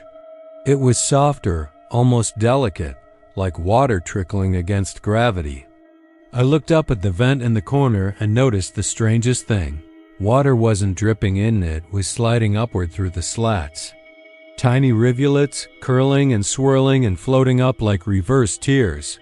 What the hell? Dad whispered, standing slowly. The rest of us stared in silence, even Ellie, who never stayed quiet for more than a minute. The vent creaked, and that's when we heard it. A tap, not a bang, not a knock. A gentle, almost polite tap from the roof of the cellar. Then another, 3 in a row, evenly spaced. And then silence again, like whoever or whatever had done it was waiting. Dad climbed the narrow ladder and peeked through the small glass viewport in the hatch. His face went pale. "What is it?" Mom asked, clutching Ellie to her chest. "There's someone out there," Dad said. Or something on the roof. He didn't open the hatch, just kept watching through the glass. His hand was shaking. It's not moving, but it's tall, real tall. Arms too long. I can't see its face. Jesus. Mom yanked Ellie away from the ladder and shoved her into the back corner behind the shelves. "Stay down. Don't make a sound." I crawled beside Ellie and held her tight, even though she was too old to be cuddled like that. But I needed her warmth. Because something about the way Dad whispered the word Jesus made the cellar a whole lot colder. We stayed like that for maybe 10 minutes. Then the tapping started again. Slower this time. More deliberate. 5 taps, like it was counting. Then the glass viewport fogged up. Only the hatch was on the outside. Nothing should have been warm enough out there to fog that glass from above. Not in that storm. Not unless it was breathing. A smear appeared in the fog. A finger. Something had drawn a long crooked line down the pane. Then another. Then 5. Finger marks, Mom screamed. Dad dropped down from the ladder fast and stumbled backward into a shelf. Cans spilled everywhere. "It saw me," he said. "It looked right at me." "What was it?" Mom demanded. "I don't know. I don't know what I saw. It didn't have eyes, just holes, like tunnels. Its face looked like wet clay, and it smiled. Swear to God, it smiled at me." The lights flickered, then died. We sat in darkness, except for the weak glow of Dad's old lantern. The wind picked up again, louder than before. But it wasn't the roar of a tornado. It was something else. Something vast and breathing, like the earth itself had woken up and wanted back what was buried. Suddenly the tapping was right above us again. But this time it wasn't gentle. It was furious, rapid, angry. Then came the scratching. Something was trying to claw its way in. Dad grabbed his shotgun from the shelf and aimed it at the hatch. "If it opens this damn door, I swear," the metal above groaned. Not creaked, groaned. Like something massive had settled its weight on top. Then it got quiet, dead quiet. So quiet we could hear our own hearts. And then the handle on the hatch started to turn. "No!" Dad shouted, firing through the roof. The blast echoed and rang our ears, but it did nothing. The hatch didn't budge. The thing didn't scream. It didn't react at all. Instead, something dripped through the bullet hole. Not blood. Not rainwater. It was dirt. Rich, black, wet dirt. Like something had brought the ground with it and was letting it fall in slow streams onto the cellar floor. I could smell it. It wasn't right.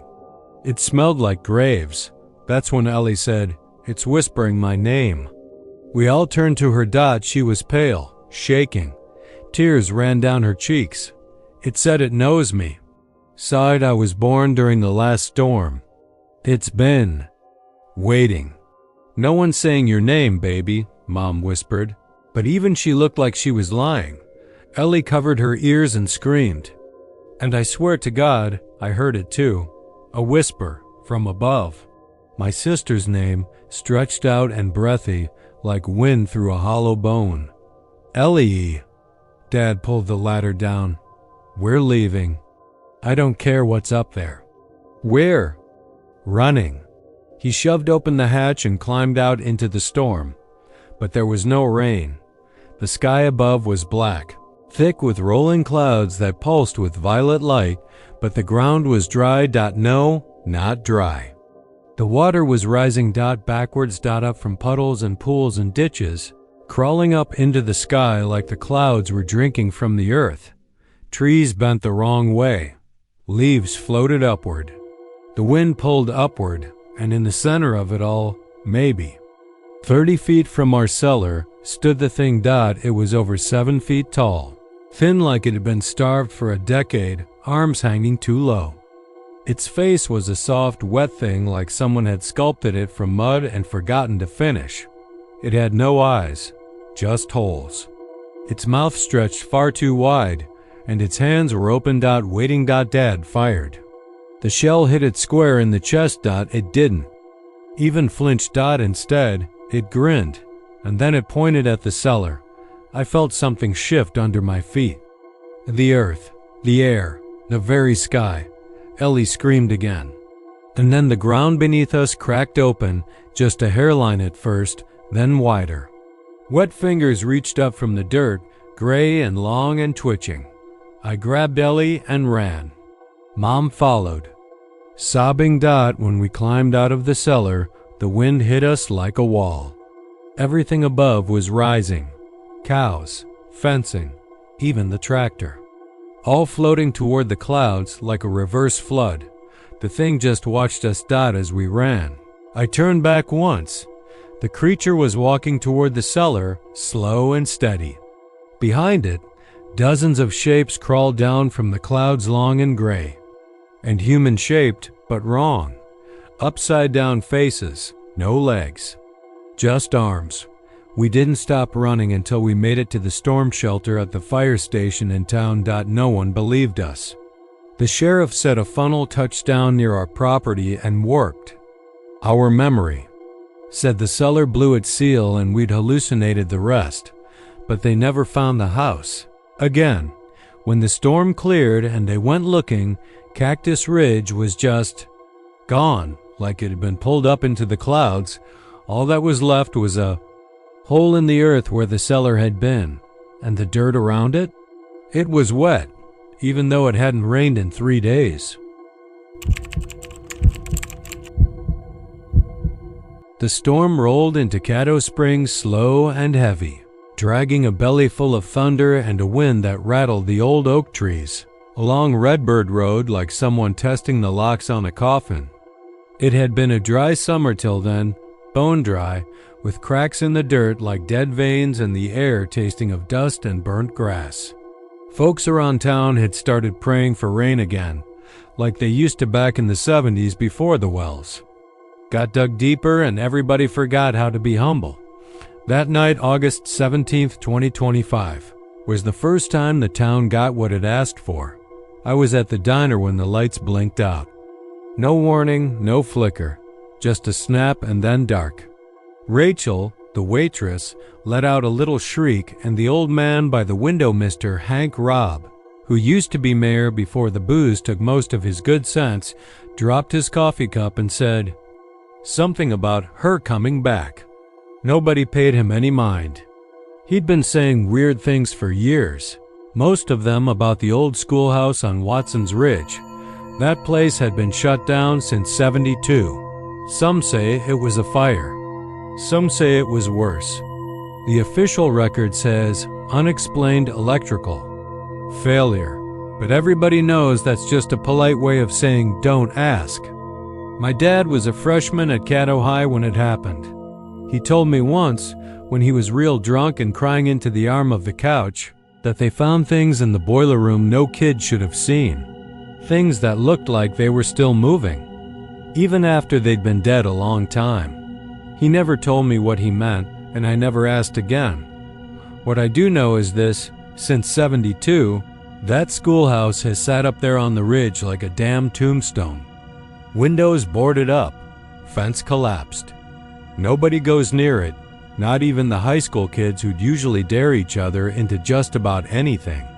It's one of those places that feels like it's still watching you. So when the power went out that night and Rachel glanced outside and whispered, "Why's it lit up?" we all turned to the window. And sure enough, through the sheets of hard driving rain, you could see it clear as daylight glowing. That's not me being poetic. mean glowing.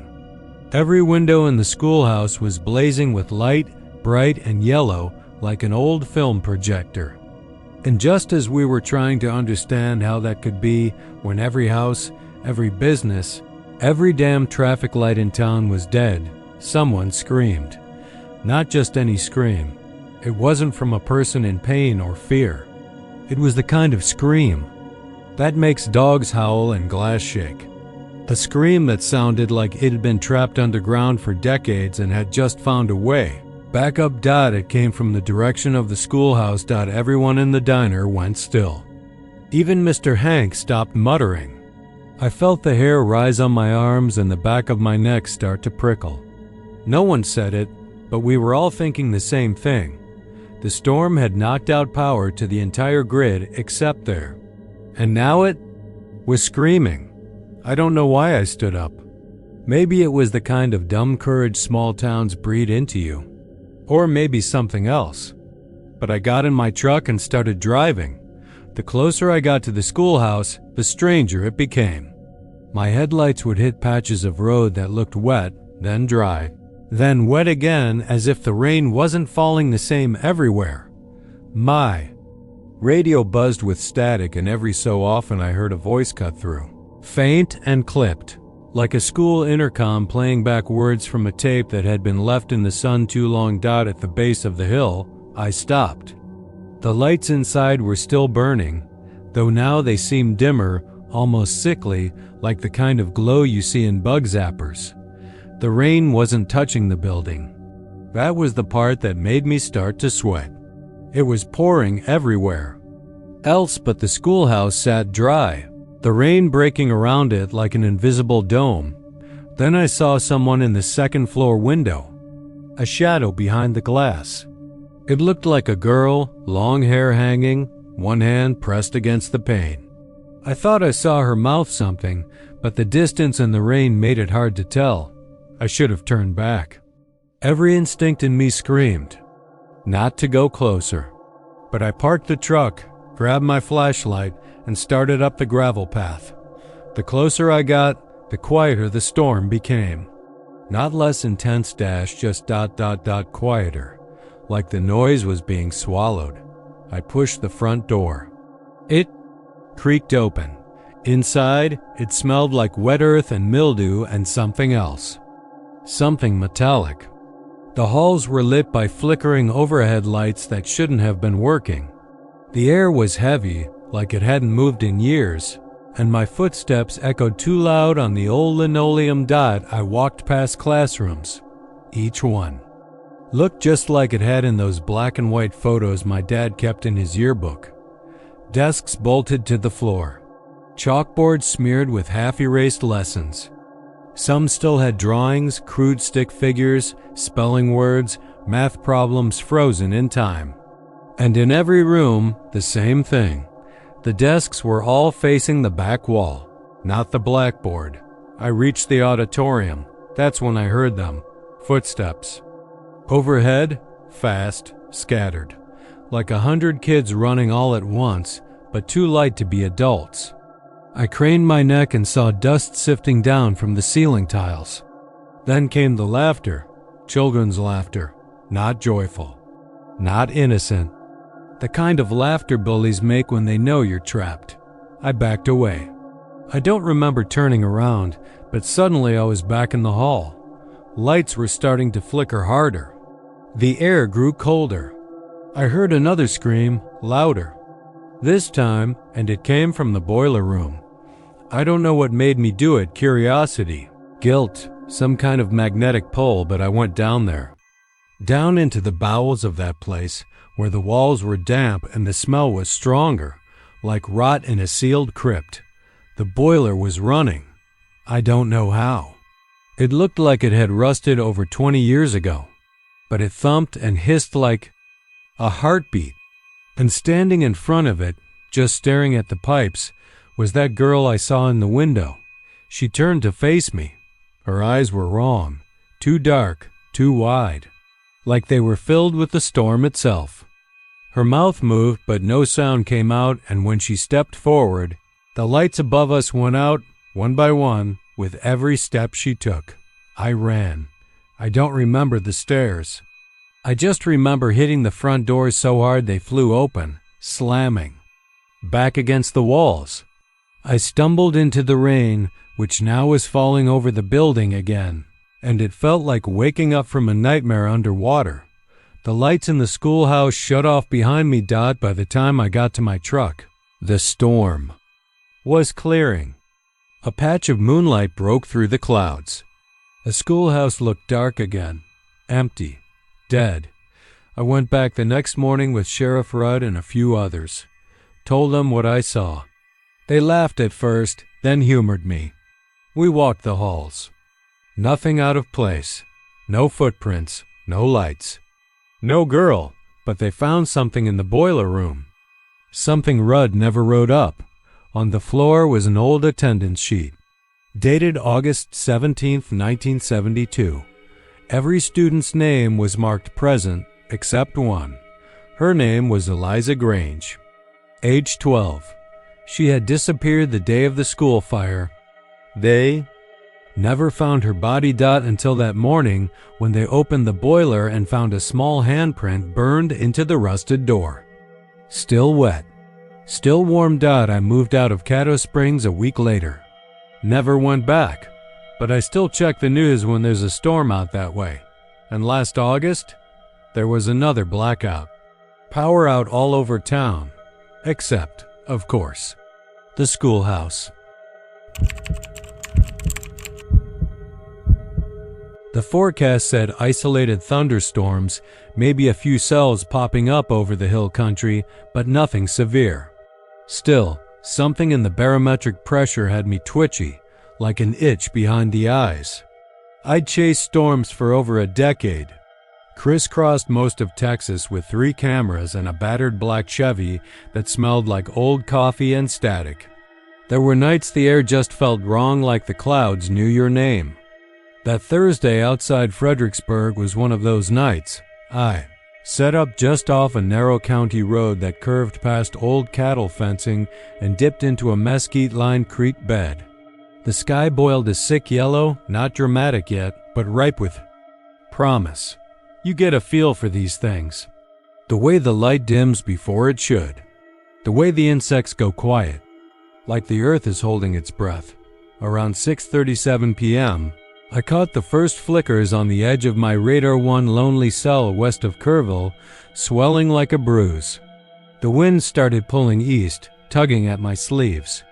I locked the tripod into place, checked my lenses, and hit record on the dash cam. I was ready for the big show.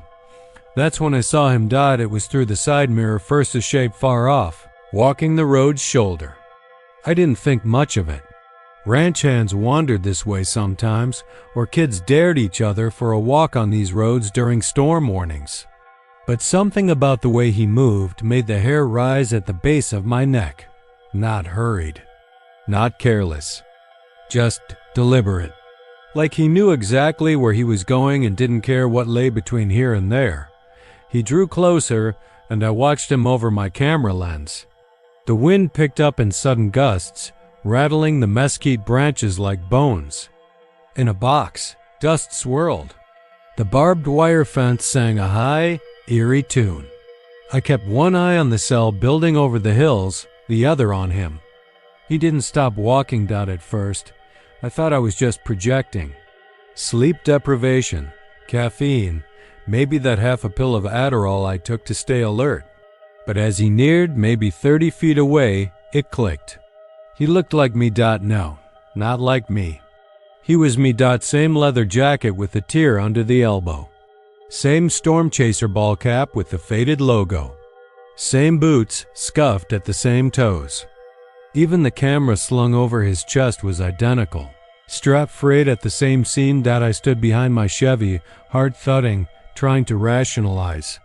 Maybe someone had stolen my gear, studied my footage. Maybe it was a prank, some twisted, elaborate stunt. But I never posted selfies. My face was rarely in frame. How would anyone have copied the mole on my jaw? The faded scar on my cheekbone from a bar fight in Waco? He didn't speak as he stepped into the gravel shoulder 10 feet away. The storm loomed behind him now, boiling black, streaked with orange and violet lightning. Thunder rolled low and deep like a god clearing his throat. My double stopped, tilted his head slightly, and smiled. It was my smile. Not the one I wore for friendly banter, but the private, broken one I used in motel mirrors after a bad night when I let myself remember. June 17, 2013. The crash. The blood. The things I never told anyone. I took a step back. My camera's lens refocused on its own, snapping to his face even though I hadn't touched it. He opened his mouth. "You should have died that night," he said. His voice was mine, the rasp, the inflection, everything. "What are you?" I whispered, not sure if he heard over the wind. "I'm the version that did." Lightning tore across the sky then, sharp and close. It lit his face in flickers, and for a moment, I saw what lay beneath. Skin gone pale as wax. Eyes like storm clouds, veined with something darker. Teeth too many, too sharp. My knees buckled. He stepped forward. "You got out, but not everything did." I scrambled around the truck, fumbling for the door handle. Rain started falling, hard and fast, drumming the roof like a warning. When I glanced back, he was gone. No footprints in the mud, no rustle in the grass. Just me, standing soaked in the downpour, shivering like I'd seen a ghost. But that wasn't a ghost. That was me. That was the thing I left behind that night on Route 71, when my truck flipped 3 times and they told me it was a miracle I lived. I slept with the lights on that night at the motel. Every time thunder cracked, I thought I'd see his silhouette. In the window, grinning. I stopped chasing storms for a while, burned the footage, even tossed the camera. But last week, a new storm front hit near Fredericksburg. I got an email. No sender. No subject. Just a video file. I opened it. It was me, standing in the middle of the storm. Smiling. Waving. And walking toward the camera. They say you can hear her crying when the wind starts to pick up around Willow Pass. That long stretch of highway, 191 that winds down through the low, broken hills between Marfa and Alpine Dry. Cracked earth on either side, littered with old fence posts, twisted barbed wire, and the occasional mesquite skeleton leaning in the wind. When the sky starts to turn, and the thunder growls like it's got something personal to say, folks pull over or speed up. There's no in between. Because when the storms roll in over the pass, so does she. I didn't believe a damn word of it. That kind of talk, ghosts in the hills, songs in the wind, crying babies carried across the desert like tumbleweeds, always sounded like the kind of things old men say over whiskey just to feel important. But I wasn't drinking when I took that drive. I was stone cold sober, hauling a load of broken down medical equipment from El Paso to Houston in a battered Chevy Silverado. And I wasn't looking for anything strange when I pulled off the main highway around 10 that night, figuring I could cut a little time off my route by going through Willow Pass. It had been raining hard most of the day, the kind of sideways rain that makes everything look like it's melting. But around sunset, the skies cleared just enough to give the illusion that the worst had passed. I should have known better. Out in West Texas, the weather doesn't move like it does anywhere else. It waits until you feel safe before it comes back meaner. The road through the pass is narrow and winds like a drunk rattlesnake. There's barely enough shoulder to pull off and no streetlights. Just old reflector signs and the occasional marker, nailed to a post, most of them faded or bullet-riddled. I remember seeing one that just said slow and had been bent backward like someone hit it years ago and no one bothered to fix it. I had the windows cracked habit, mostly. Something about the air out there always smells cleaner after a storm. But as soon as I started climbing into the pass, the temperature dropped like a stone. I remember thinking I should roll the windows up, but something made me wait. It was the wind. It came in soft at first, like someone sighing just behind your ear. And then I heard it not crying, not at first. It was humming, a soft, tuneless hum that barely rose above the wind. I thought maybe it was the radio. I turned it off. Still there. I turned off the air. Still there. I pressed my ear to the driver's side window, and I swear to God it was outside the truck. The humming turned into a lullaby, the kind your grandma used to sing when you had a fever. Slow and sweet, but off like it had too many notes or not enough. The kind of tune that gets stuck in your head and starts to feel wrong the more you hum it. I gripped the wheel tighter and leaned forward. There was no car in front of me, no house lights. Just the pitch black ahead and the beam of my headlights. Slicing into a dot, and then something moved across the road. Not a deer. Not a coyote. I've seen both. I've even hit one or two. This wasn't that dot. It moved too slow. It didn't walk. It dragged.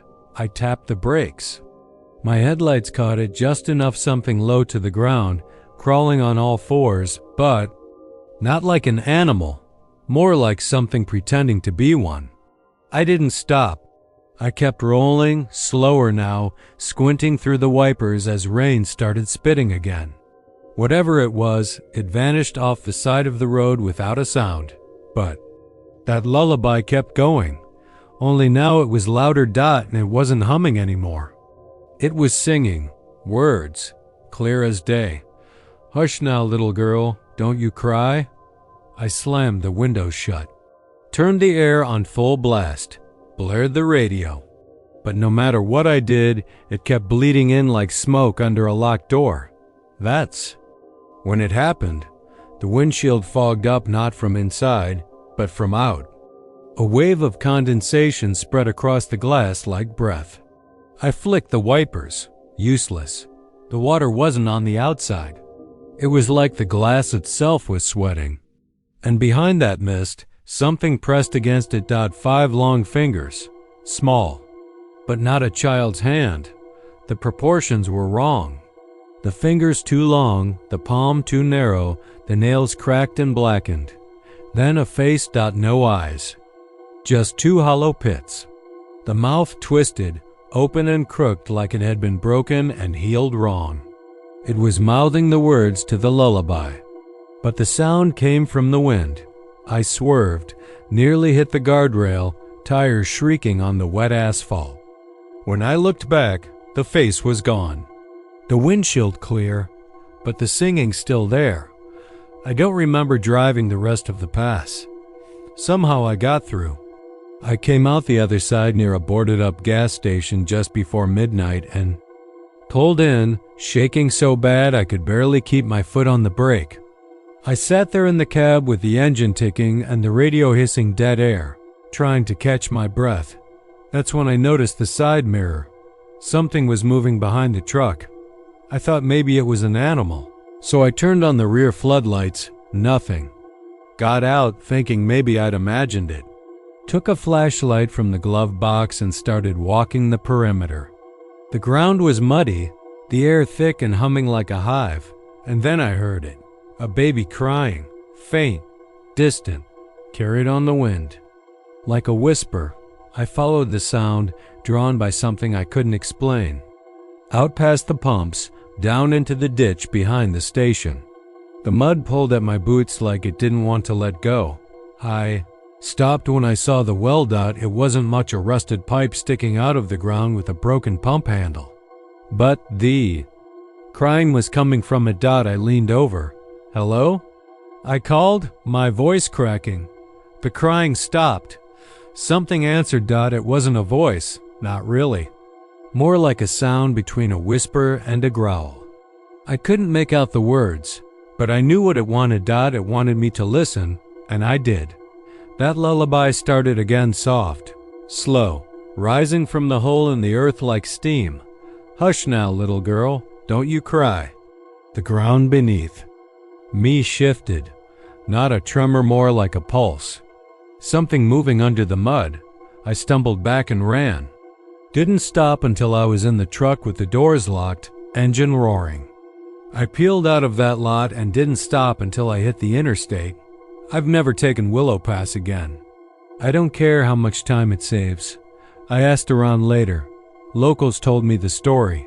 Said a woman named Evelyn Myers used to live near the pass back in the 50s. Had a daughter, Susanna, who went missing during a storm. Search party found the girl's shoes near the edge of the old well. Never found the body. Evelyn used to walk that stretch of road every night for years, singing lullabies into the wind, hoping her daughter would hear and come back. One night, she didn't come home. They found her body at the bottom of the well a week later. But they say the crying didn't stop. They say the wind still carries her voice, and sometimes, if the storm's loud enough, she sings for anyone who'll listen. Just don't roll down your window. We were already soaked by the time we pulled into the gravel lot beside the old church. The rain had started 2 hours earlier, a low growl on the horizon as we crossed the county line into East Texas. But by the time we passed the faded "Welcome to Needham Hollow" sign, it had turned to a full-blown storm. The kind that felt like the sky had teeth. Thick sheets of water blurred the windshield, and even with the wipers going full speed, we could barely see the road. When the lightning hit the field beside us, illuminating a sagging wooden sign marked St. Luke's First Revival Tabernacle, we decided to take our chances. It was me, Marla, my younger brother Kenny, and his girlfriend Jess, all crammed into my beat-up Nissan Pathfinder. We were on our way back from a weekend camping trip gone wrong. Bad food, flat tires, raccoons stealing half our gear, and the storm was just the final screw you from nature. The church looked abandoned at first glance, white paint long gone, to gray, bell tower leaning slightly, stained glass cracked in places. But it was the only place around. We hadn't seen another building for miles, and I didn't want to risk sliding off some rural back road in the dark. The front door was locked, of course. I tried knocking, more out of habit than hope, but there was no answer. Still, there was. A covered awning, and it was shelter enough to buy us time to think. Marla kept muttering about how this place didn't feel right, and Jess had gone pale and quiet the way she always did when she was scared, but trying not to show it. Kenny found a broken window around the side and helped us climb through. Inside, the air was dry. Not stale, not musty dry, like it had been sealed against the world. The kind of dry that didn't make sense when your boots are tracking rainwater and your jacket's dripping on the floor. We paused just inside the sanctuary doors. Everything was pristine. The pews were polished. The altar had fresh lily. A long red runner stretched from the entrance to the pulpit like it had just been laid out for Sunday morning service. But it was Sunday night, and there shouldn't have been people inside. There were. We stood there in silence, watching them. The congregation sat still, every seat full from the front pews to the back, dressed in clean, pressed clothing from another. Era Sunday suits, long skirts, hats with little veils.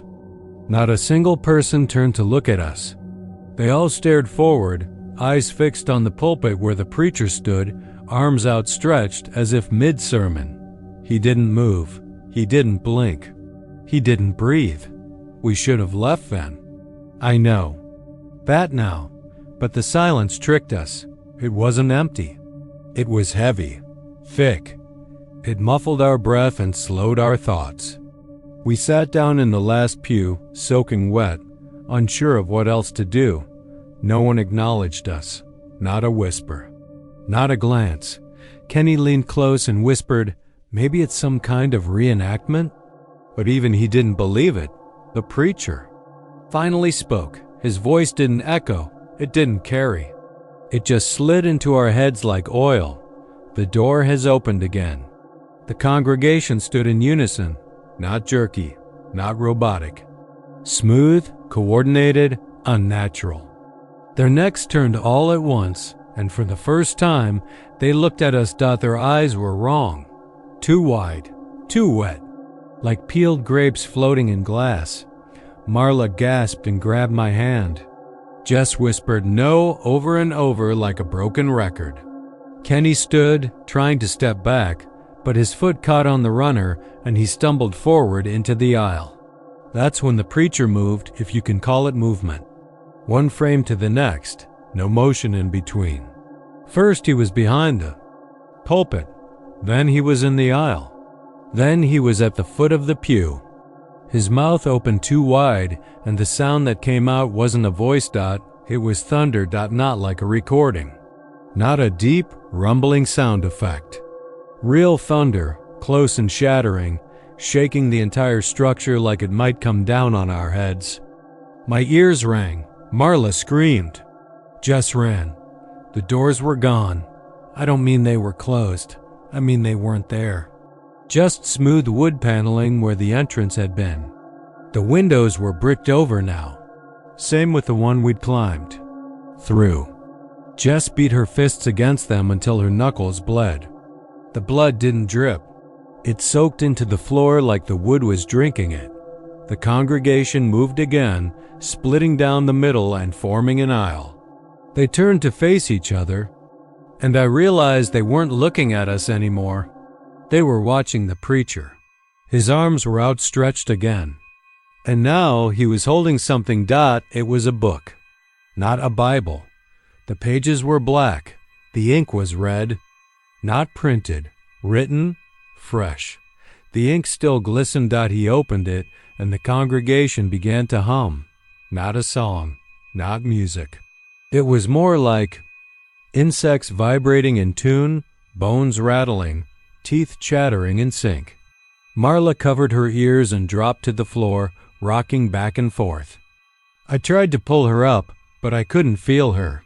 My hands passed through her like fog. Jess wasn't screaming anymore. She had gone still, eyes vacant, face wet not with rain but something darker. Kenny charged the preacher. I'll never forget that moment. The preacher didn't move, didn't flinch.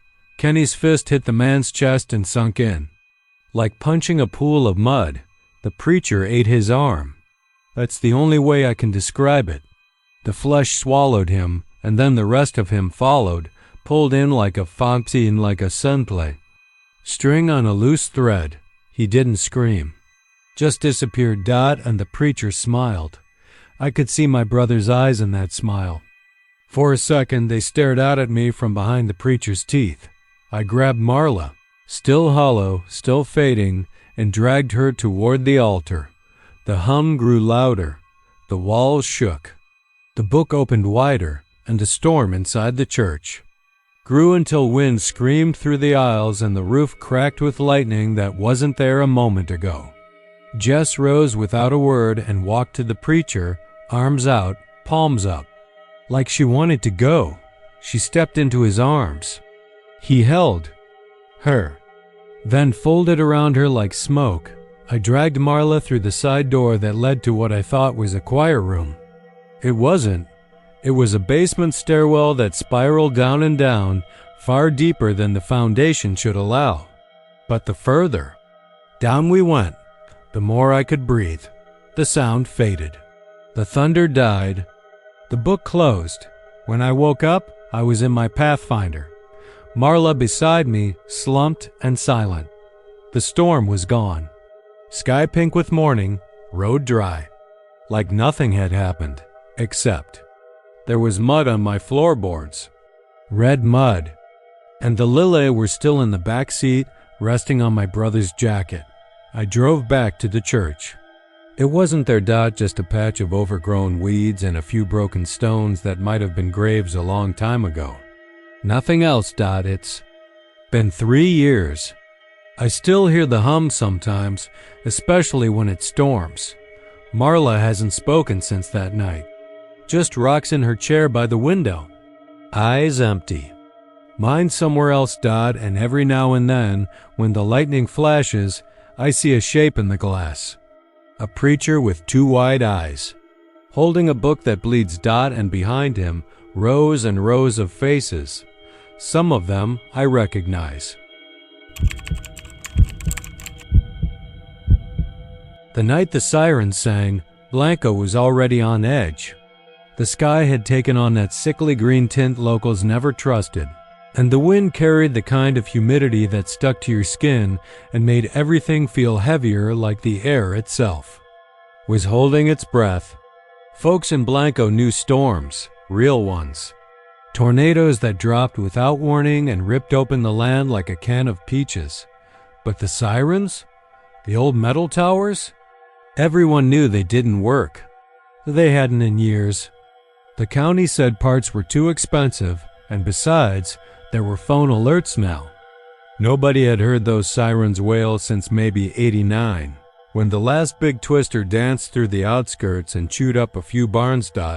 So when they started that night long after dark, after most people had finished dinner and tucked their kids, in the town woke up not to a whine or a buzz, but to music. It wasn't loud at first.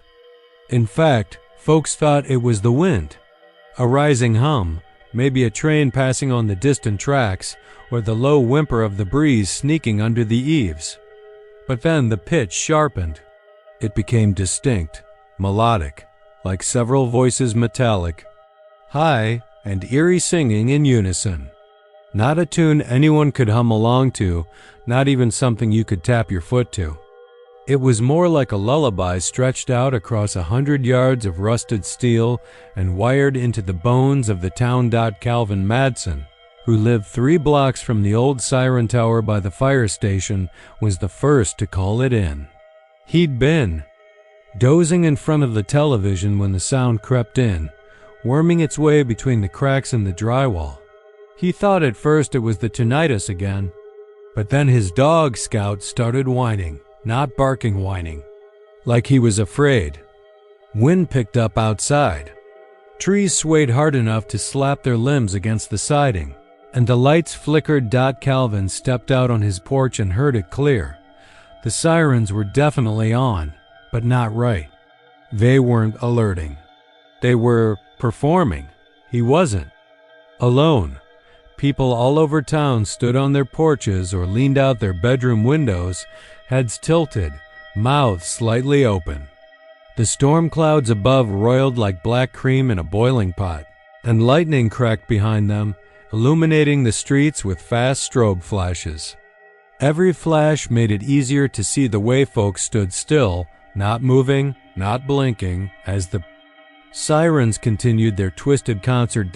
And then the lyrics started. If that's what you could call them. It wasn't English. It wasn't any language you could place. It was like hearing words you used to know in a dream, familiar in shape, but slippery when you tried to grab onto them. Like something learned long ago, buried deep. People described it later as just on the edge of remembering, like a memory from before you could walk. Kids started crying. Phones stopped working. That part was strange. No service, no calls in or out. Even landlines were dead. And when the internet dropped, those who'd still been streaming or watching their smart TVs got one last image before the blackout. A static-laced silhouette of something standing under the siren tower, head tilted up, arms out, swaying. By 10:24 p.m., the singing had reached a pitch no one could tolerate. People screamed. Some threw up. One man in town, a retired music teacher named Vernon Pike, scratched his ears until he bled. He kept saying, "It's the Requiem, it's the Requiem," over and over until they found him on the floor with blood pooling around his head. Then it all stopped. No wind, no music, no sirens, just silence. An oppressive, terrifying silence that made people afraid to speak. It was as if the sound had scraped something loose inside everyone and left behind a kind of vacancy, like whatever filled their heads while the song played had taken something when it left. The next morning, Mayor Janelle Ruiz held a press conference in front of City Hall. Half the town showed up, eyes red-rimmed, sleep-deprived, but not just from fear. Most of them hadn't been able to sleep because the song wouldn't leave their heads. It pulsed faintly behind every sound, behind every thought, like a pressure behind the eyes. The mayor didn't say much. She just confirmed the sirens had activated, that no one in city maintenance could explain it, and that experts were being brought in. She tried to keep it light. Blamed it on electrical interference and said maybe some prank had triggered them remotely.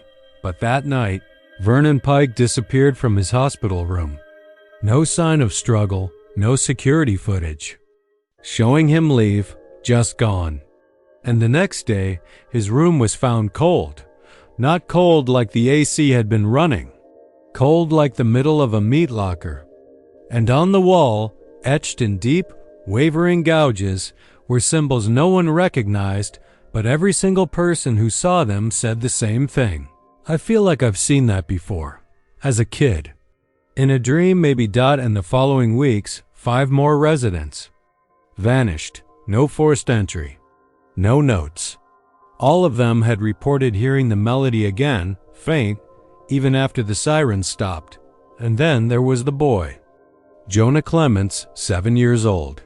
His parents found him standing in the backyard during a rainstorm, barefoot and staring up at the siren tower.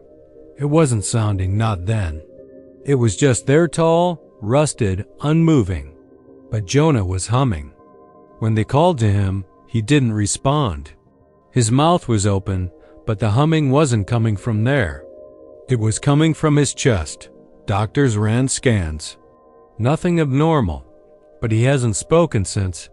People started leaving Blanco. Not in droves, but quietly, one by one. Houses went up for sale. Others were just abandoned. Those who stayed changed. You could see it in their eyes flat, wary. Like something had pressed itself into their brains and wouldn't let go. The sirens never sang again. But the towers still stand, untouched. No vines climbing them, no birds nesting. Like even nature won't go near them. One man, Roger Finch, former technician with the county, tried to dismantle one. Got up on a rented lift with a cutting torch. When he touched the tower, he screamed and went stiff. Seizure, they said. But his wife swore up and down he came back down whispering something in that strange language. Said he looked right through her and whispered it like a prayer, a warning. Or maybe an invitation. Roger hasn't spoken since either. People in Blanco have stopped asking questions. The towers are part of the skyline again, like trees or water towers. Something you live with. Something you pretend isn't watching you. But when the wind gets just right and the clouds start to churn over the hills, sometimes, just sometimes, you can hear it. The faintest trace of harmony. And everyone who hears it stops what they're doing, turns slowly toward the sound, and listens. Not because they want to, because they remember. It rained harder than it had in 40 years, and everyone in Jasper County knew the stories about the bridge on County Road 12, how it was built in 1911, how they used old prison labor and buried the first man who died working it right into the stone base to save time and paperwork.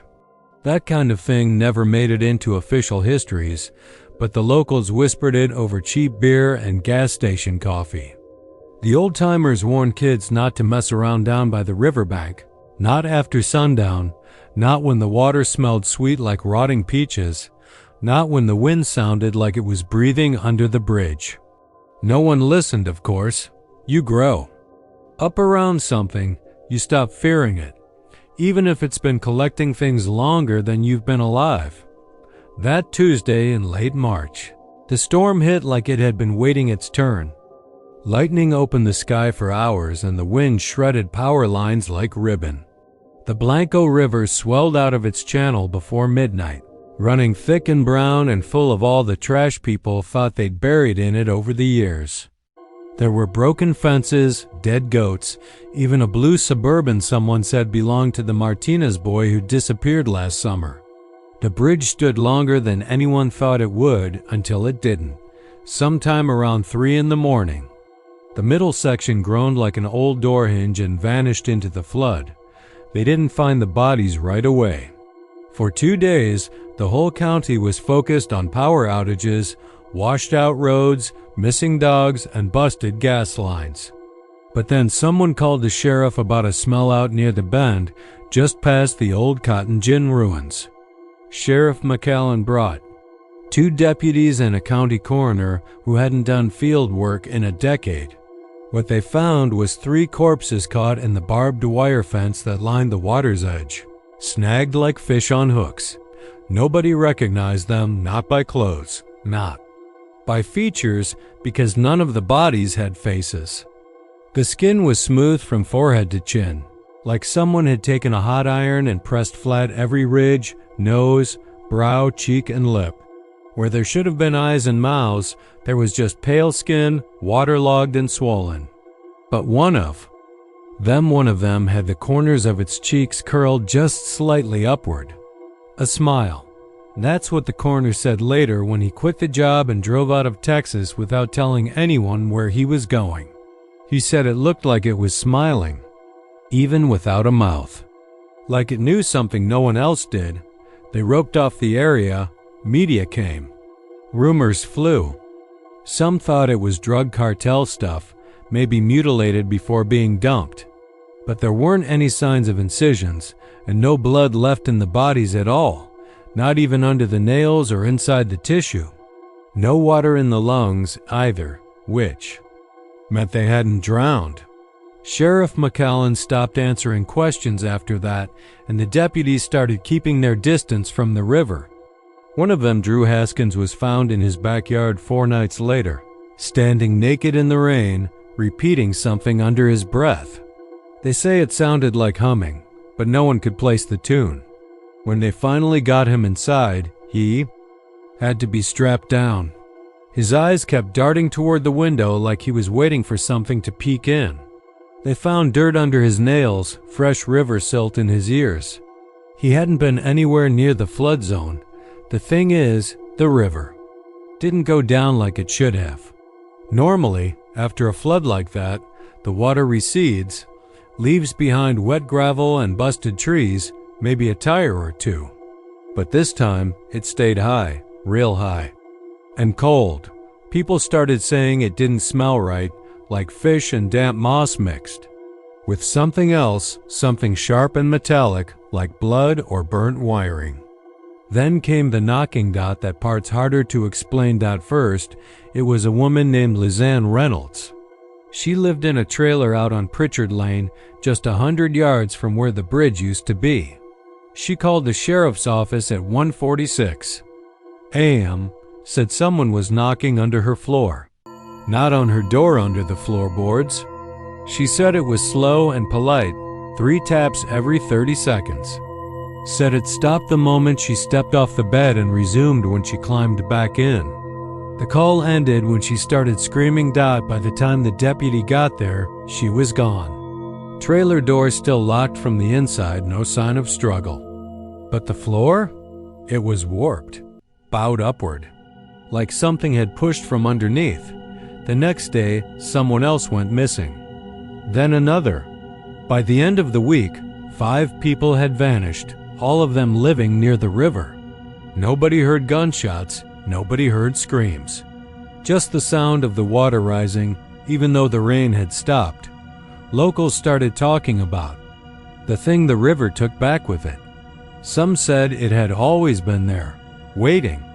Others thought it came with the flood washed loose from wherever it had been chained or buried or bound. One man, Ed Loney, swore he saw it crawling up the side of the bank during twilight. Said it didn't walk or swim, said it slid, dragging a long shape behind it like a tail made of moss and old hair. Claimed it looked like a man with no face. But when it opened its head, it was full of teeth, not in a mouth, but just lining the inside like barnacles with tiny smiles. Ed died 2 days later, car crash. Found face down in a ditch filled with river water even though it hadn't rained. Windshield unbroken. Seatbelt on. Engine still running. No one wanted to admit it, but everyone started to believe it. The flood hadn't just destroyed the bridge, it had released something, or woken it. Something old. Something that remembered the shape of people. Maybe it lived in the riverbed under the silt and bone. Maybe it needed the flood to travel. Maybe it was always looking for more faces. The final straw was the school bus. It was a Friday. The sun was out. Bright, warm, normal. The kids were being driven home after an early dismissal road still busted, so the driver took the long route. Past the Blanco. He shouldn't have, but he did. Somewhere between marker 88 and the levee, the bus just stopped. The engine didn't fail. It stopped. Just went quiet. No brakes. No steering. Nothing. The kids said they heard singing coming from the river. Low at first, like someone humming through a metal pipe. Then louder, clearer, like voices made of water and static. The emergency responders got there within the hour, but they didn't find any kids. Just the driver sitting in his seat, eyes open and hands on the wheel. When they touched him, his face peeled off in one smooth sheet like wet parchment. He didn't scream. He didn't blink. He just smiled. The river finally dropped a week later, just like that, quietly, no warning. The bridge ruins stuck out like broken ribs in the sun, and people started going back to their routines. But no one rebuilt the bridge. They'd put a detour in place and left the ruins alone. The ground there is still soft. Unnaturally soft. Like it's waiting to open again. And sometimes, when the wind is right, you can hear the river sing. Not water. Not frogs or birds, a song. Low and slow and too human. Folks say if you stand too close, you'll feel it in your bones. Like something's trying to remember your shape. Trying to press your name into something wet and dark and endless. It only needs one more. Just one more to get it right. It started as one of those muggy hill country nights where the air sits heavy on your skin and nothing seems to move. Not the leaves, not the river, not even the mosquitoes. We were 3 couples camping near Pedernales River, just off a little gravel road that twisted down through scrubland and cedar groves before vanishing behind a rusted cattle gate. The kind of place nobody bothers with anymore. We'd found the clearing from a friend of a friend. A supposedly secret spot where the state park ended and private ranch land, long since forgotten by its owner, began. It felt remote, lawless, and perfect. We got there late Friday afternoon and spent the first night drinking Shiner and smoking under the stars. The fire crackled low and the trees loomed just far enough to be comfortably mysterious. I remember tossing half a hot dog at something rustling in the bushes, thinking it might be a raccoon or armadillo, but nothing moved after that. The forest stayed still. Watching. By Saturday, the clouds had thickened and moved low. Heavy, roiling things, like bruises hanging in the sky. We shrugged it off. Weather reports be damned. We'd come to disconnect. When the storm hit around 11 that night. It didn't come gently. It was sudden and sharp, the kind that splits the sky and drowns the fire in seconds. The wind screamed through the branches like it had a score to settle. The tents buckled. We huddled together in the only real shelter we had, an old concrete picnic pavilion 100 feet from our campsite. One of those squat square slabs built back in the WPA days, stained with moss and time. The benches were cracked and slick, and the roof leaked at the corners, but it was solid. We waited out the storm with soaked blankets and flashlights that kept flickering no matter how many times we smacked them. It didn't feel like any regular Texas thunderstorm.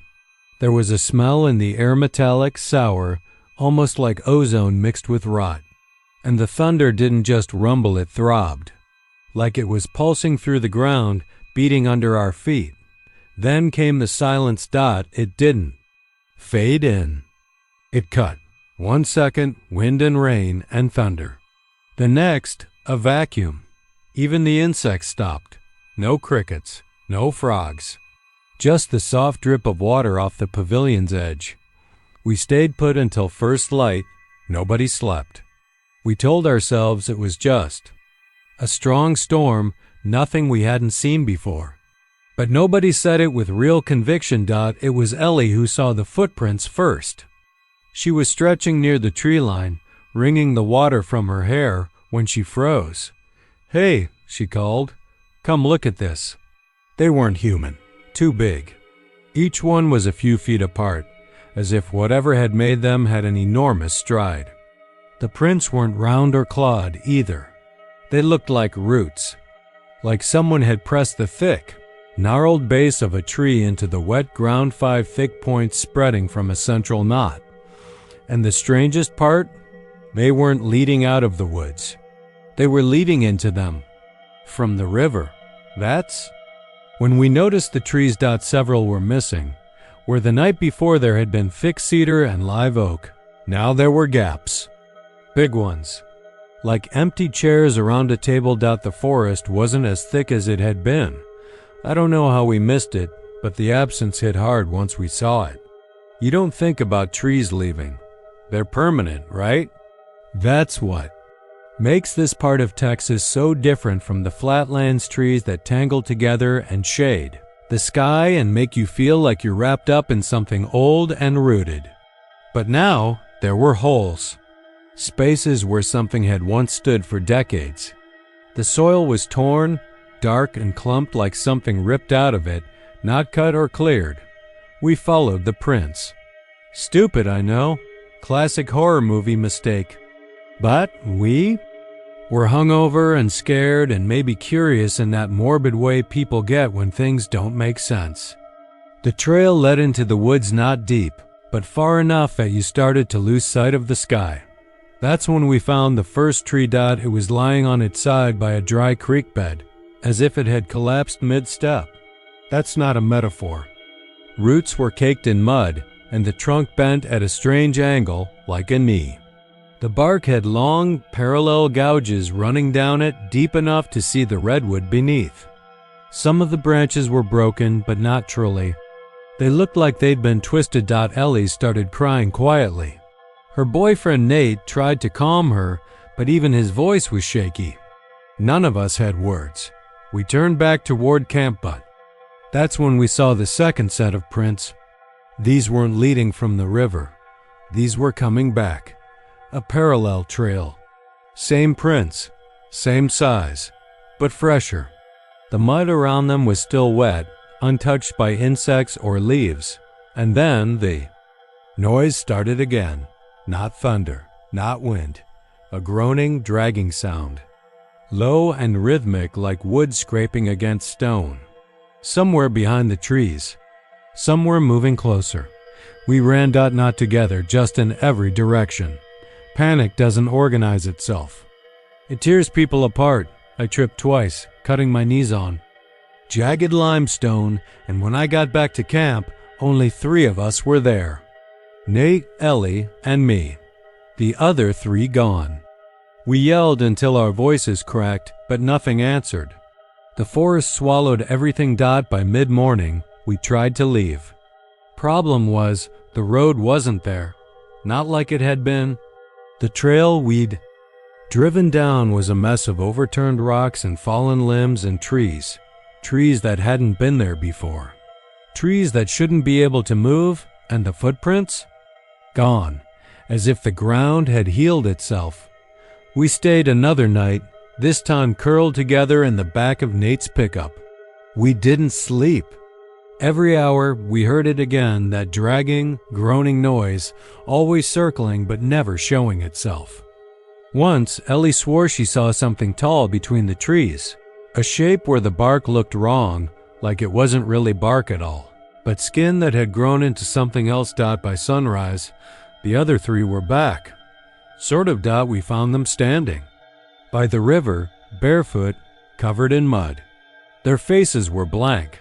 Not panicked, not happy, just empty. We tried to talk to them, to get them to explain where they'd been, but they didn't respond.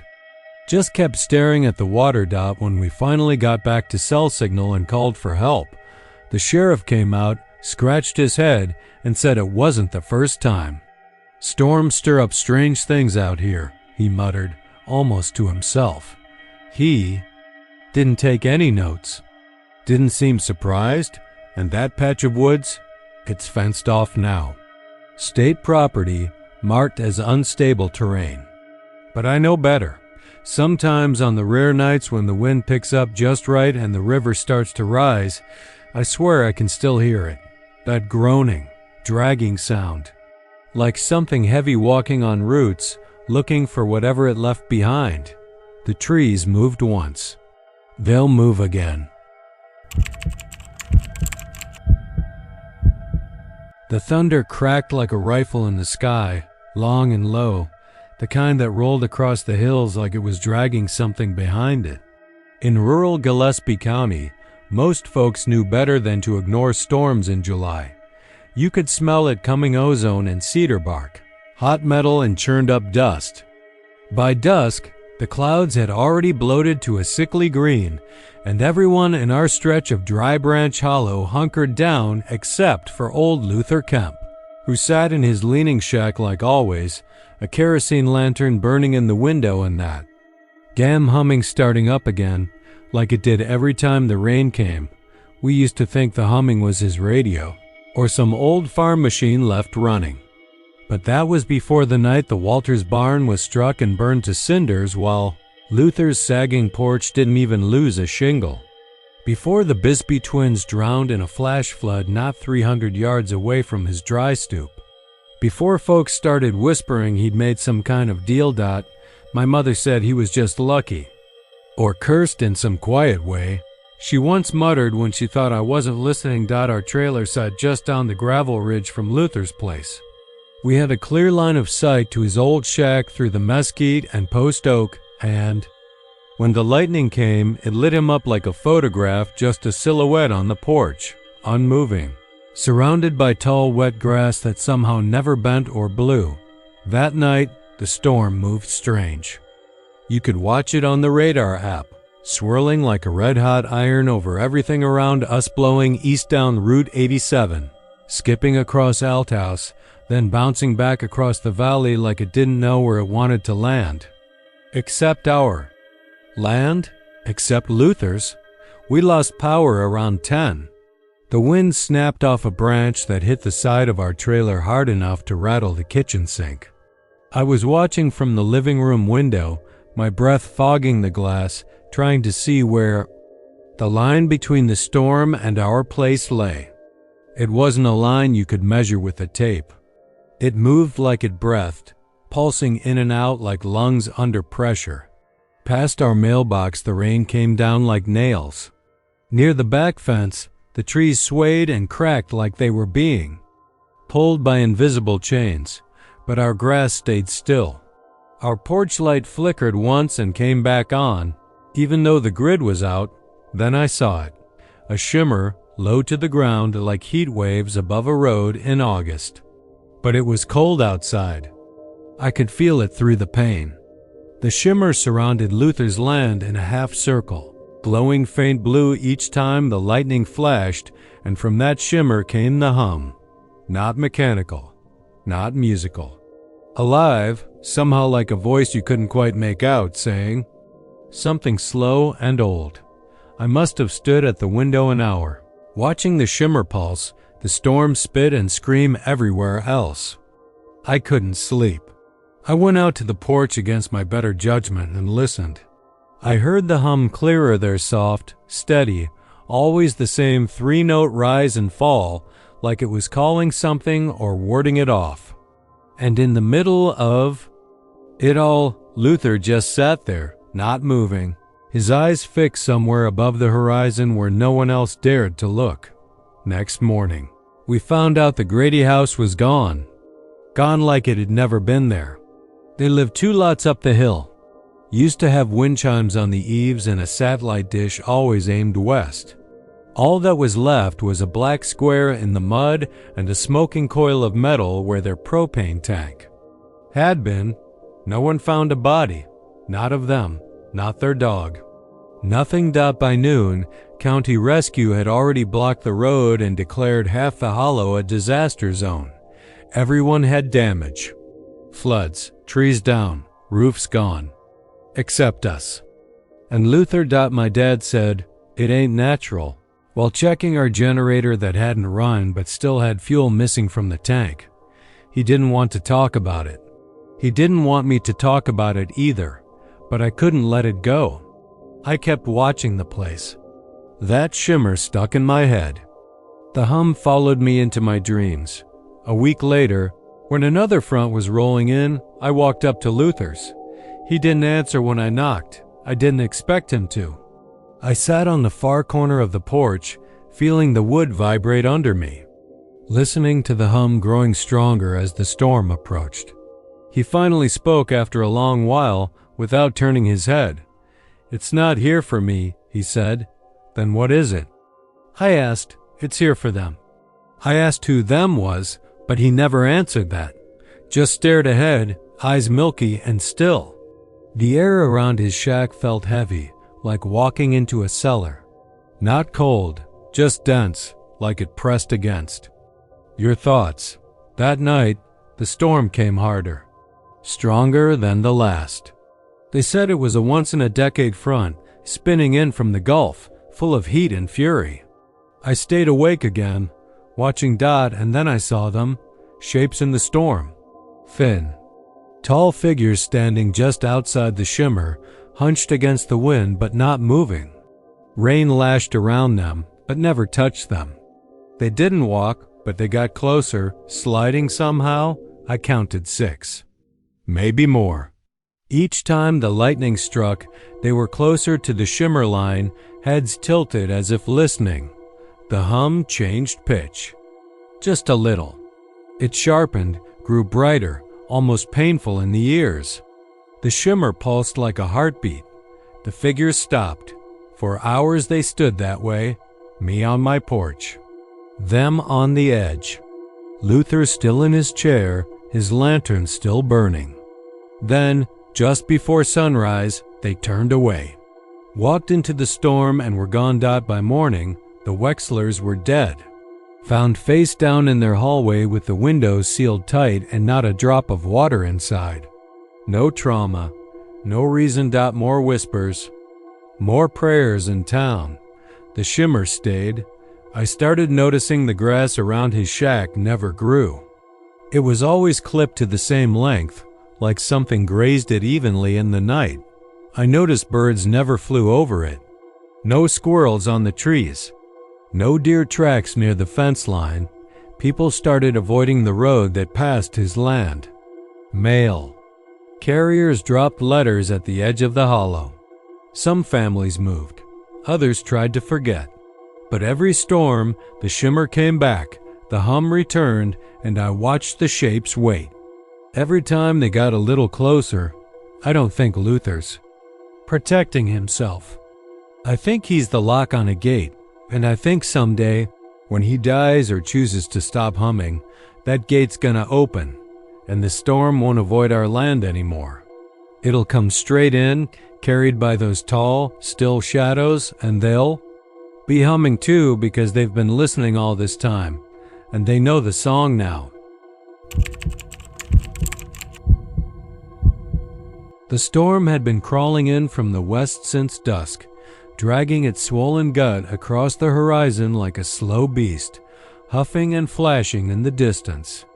By the time we left Harper and started the winding drive back toward Blanco, the rain had begun in thin, spiteful needles, tapping against the windshield like impatient fingers. My son Miles sat quiet beside me, watching the sky twitch with blue veins of lightning that lit up the low hills in unnatural pulses. He was 14 too old to be scared of storms, he'd say, but I knew that look. He didn't like how dark it had gotten. Neither did I. We hadn't planned to be out this late.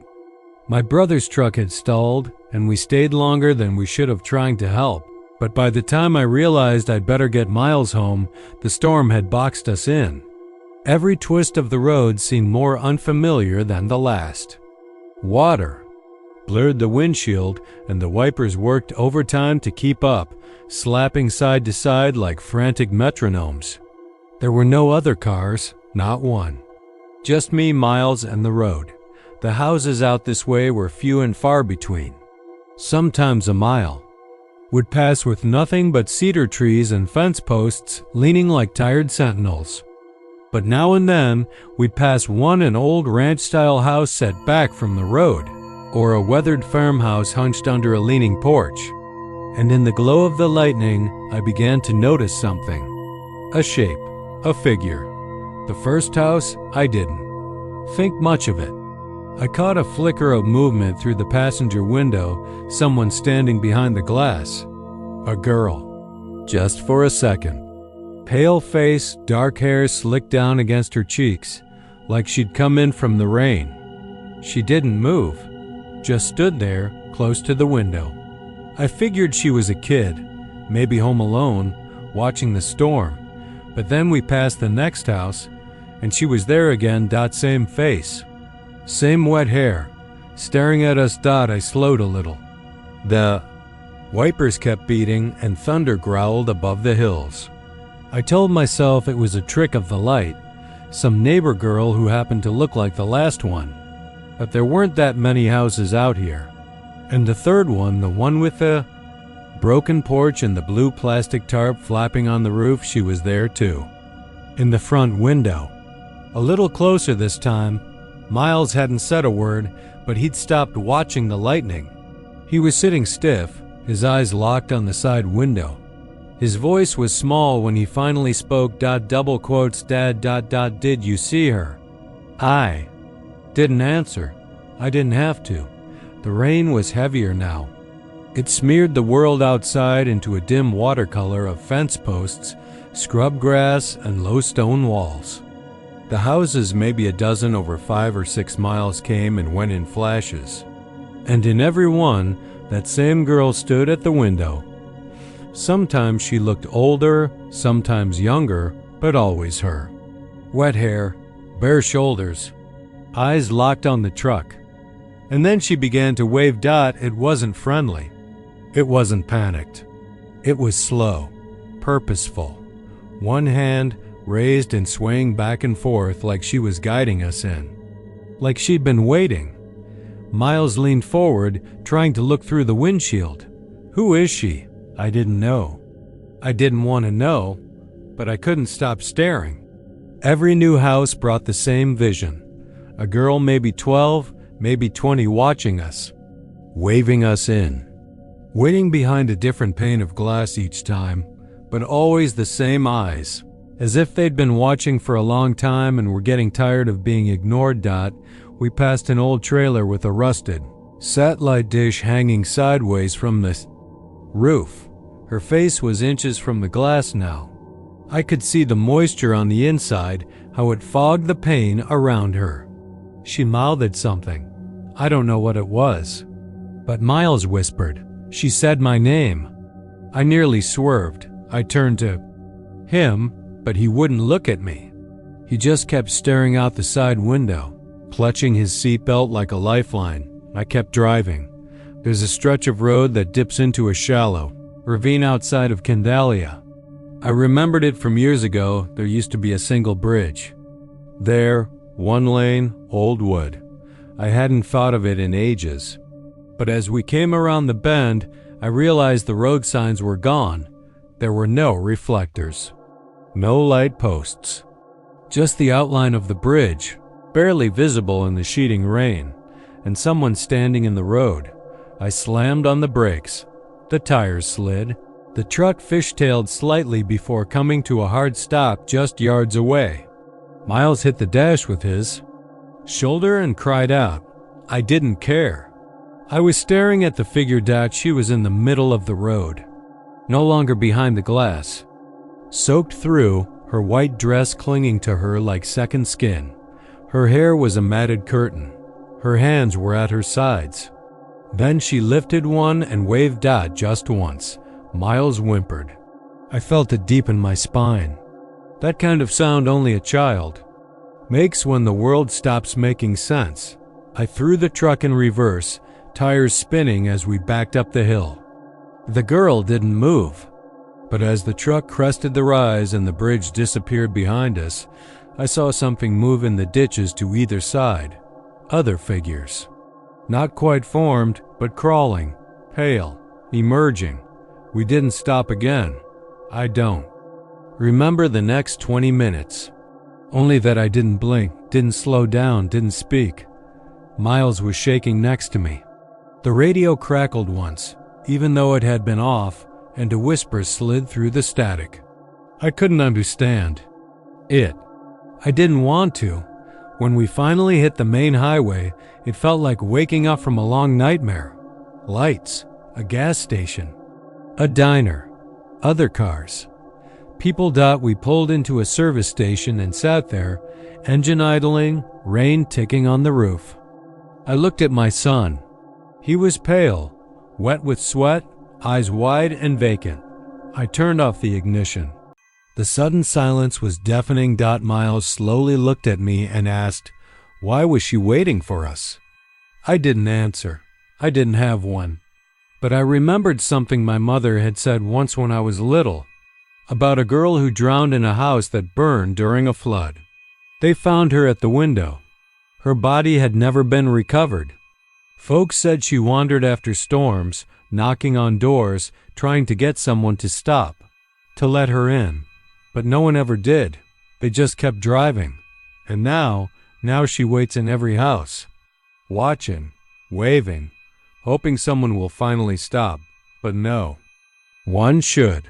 God help whoever does. It started with the wind, not a scream or a bang or anything out of a horror movie, just a dry, hollow wind that slithered through the oak trees around the ridge like something half awake. We barely noticed it. I mean, we were 6 friends in our 20s, high off graduation and cheap wine, holed up in a so-called modern rustic retreat, perched above a yawning stretch of scrubland and cedar trees about an hour west of Austin. The place had charmstone floors, exposed beams, an old cast iron stove no one knew how to use, but also Wi-Fi decent plumbing, and a deck with a panoramic view of the hill country. The storm hadn't even been in the forecast. That's what we kept repeating to ourselves after it all started. Maddie had checked the weather 3 times on the drive up. Clear skies, she said. Cool nights, 0% chance of rain. We even joked that it was perfect horror movie weather isolated. Rental, no neighbors for miles. No cell service unless you stood on the southern corner of the porch and tilted your phone toward the sky like a priest begging for mercy. It hit just after midnight on Saturday. We'd been drinking around the fire pit, tossing bottle caps into the embers and arguing over who had the worst college professor when the wind shifted. It wasn't just stronger, it was different. Colder, sure, but it carried a kind of pressure, like someone was holding a vacuum to the woods and sucking all the sound out. Even the bugs shut up. No chirps, no rustling, no coyotes howling in the distance. Just a long, dragging breath that never exhaled. Then the first thunderclap hit. It didn't roll. It cracked loud and sharp like a car crash. The lights in the cabin flickered once, then held.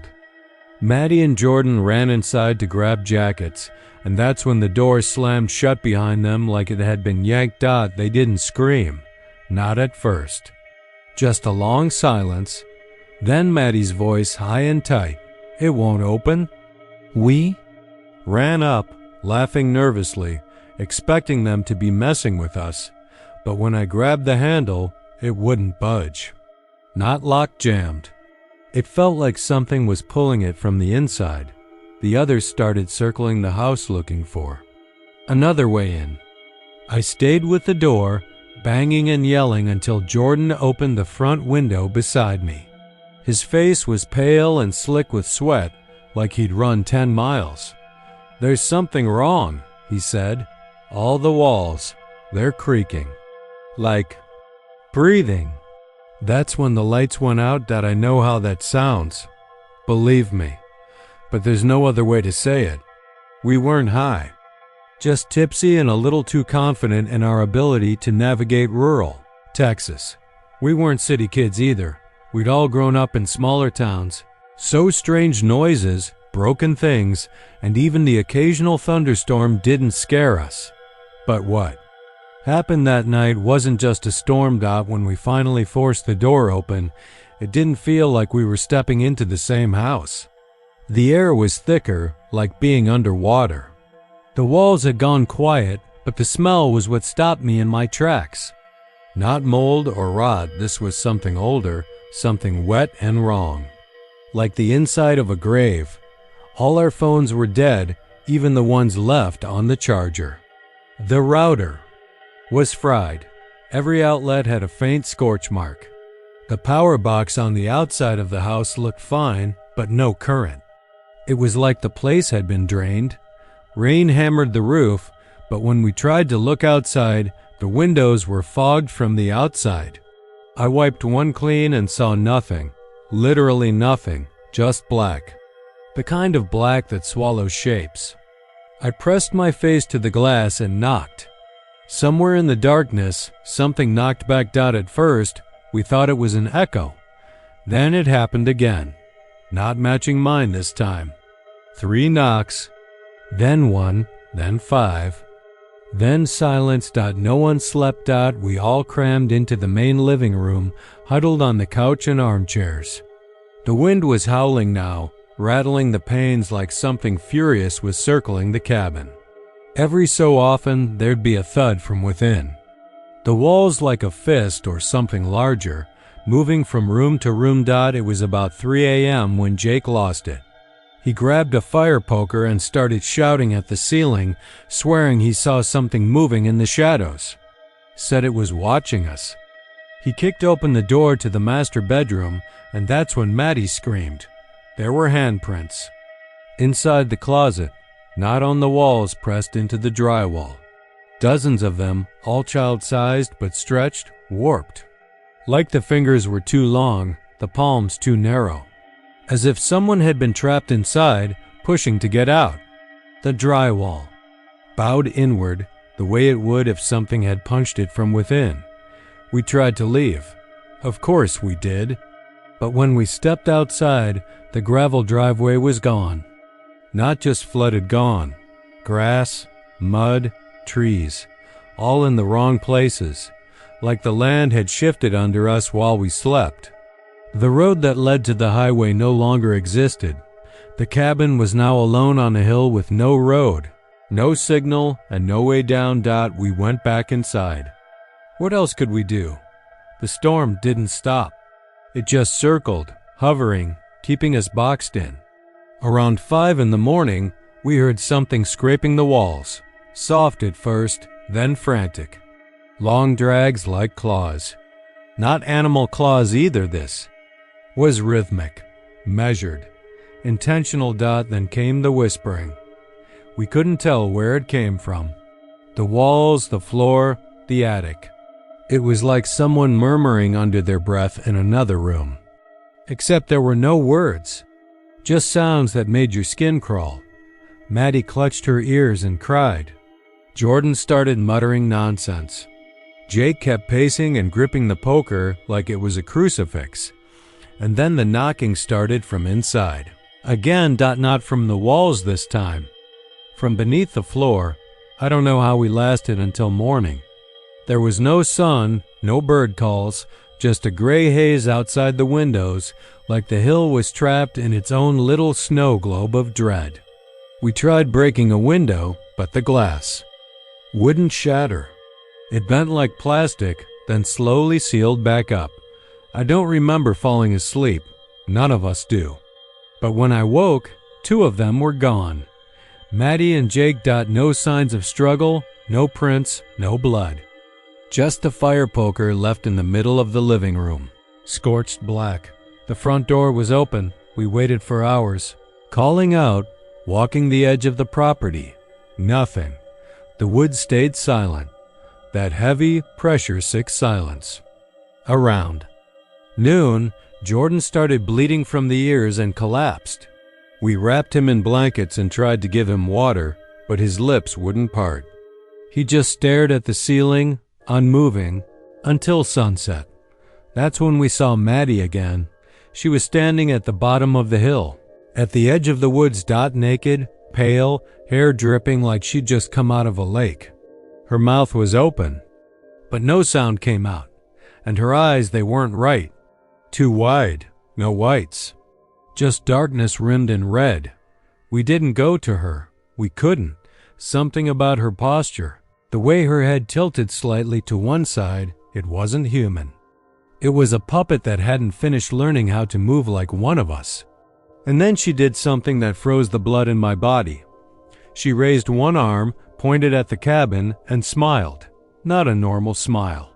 Too many teeth, too much gum. She walked backward into the trees and vanished. That night, the whispering came back. Louder now, closer. We locked every door, boarded every window, but it didn't matter. Around midnight, the knocking came again. From inside the walls, then the floor, then the ceiling, one by one. A pattern maybe, a code. And with every knock, the lights flickered, even though there was no power. We sat there, gripping kitchen. Knives and candlesticks like they'd help. And then Jordan sat up. He looked at us, blinked, and smiled. That same smile. I was the only one who made it out. When the rain finally stopped, I stepped outside and the road was back. Trees had returned to their proper places. The fog lifted. The sun broke through. It was as if nothing had happened. The authorities never found Maddie, Jake, or Jordan. I told them what I could, and they didn't believe a word of it. Said I had some sort of trauma-induced hallucination. Maybe I did, but I never went back to that hill, and I never will, because the storm didn't want us to leave, and I don't think it ever stopped waiting for the rest of us to come back.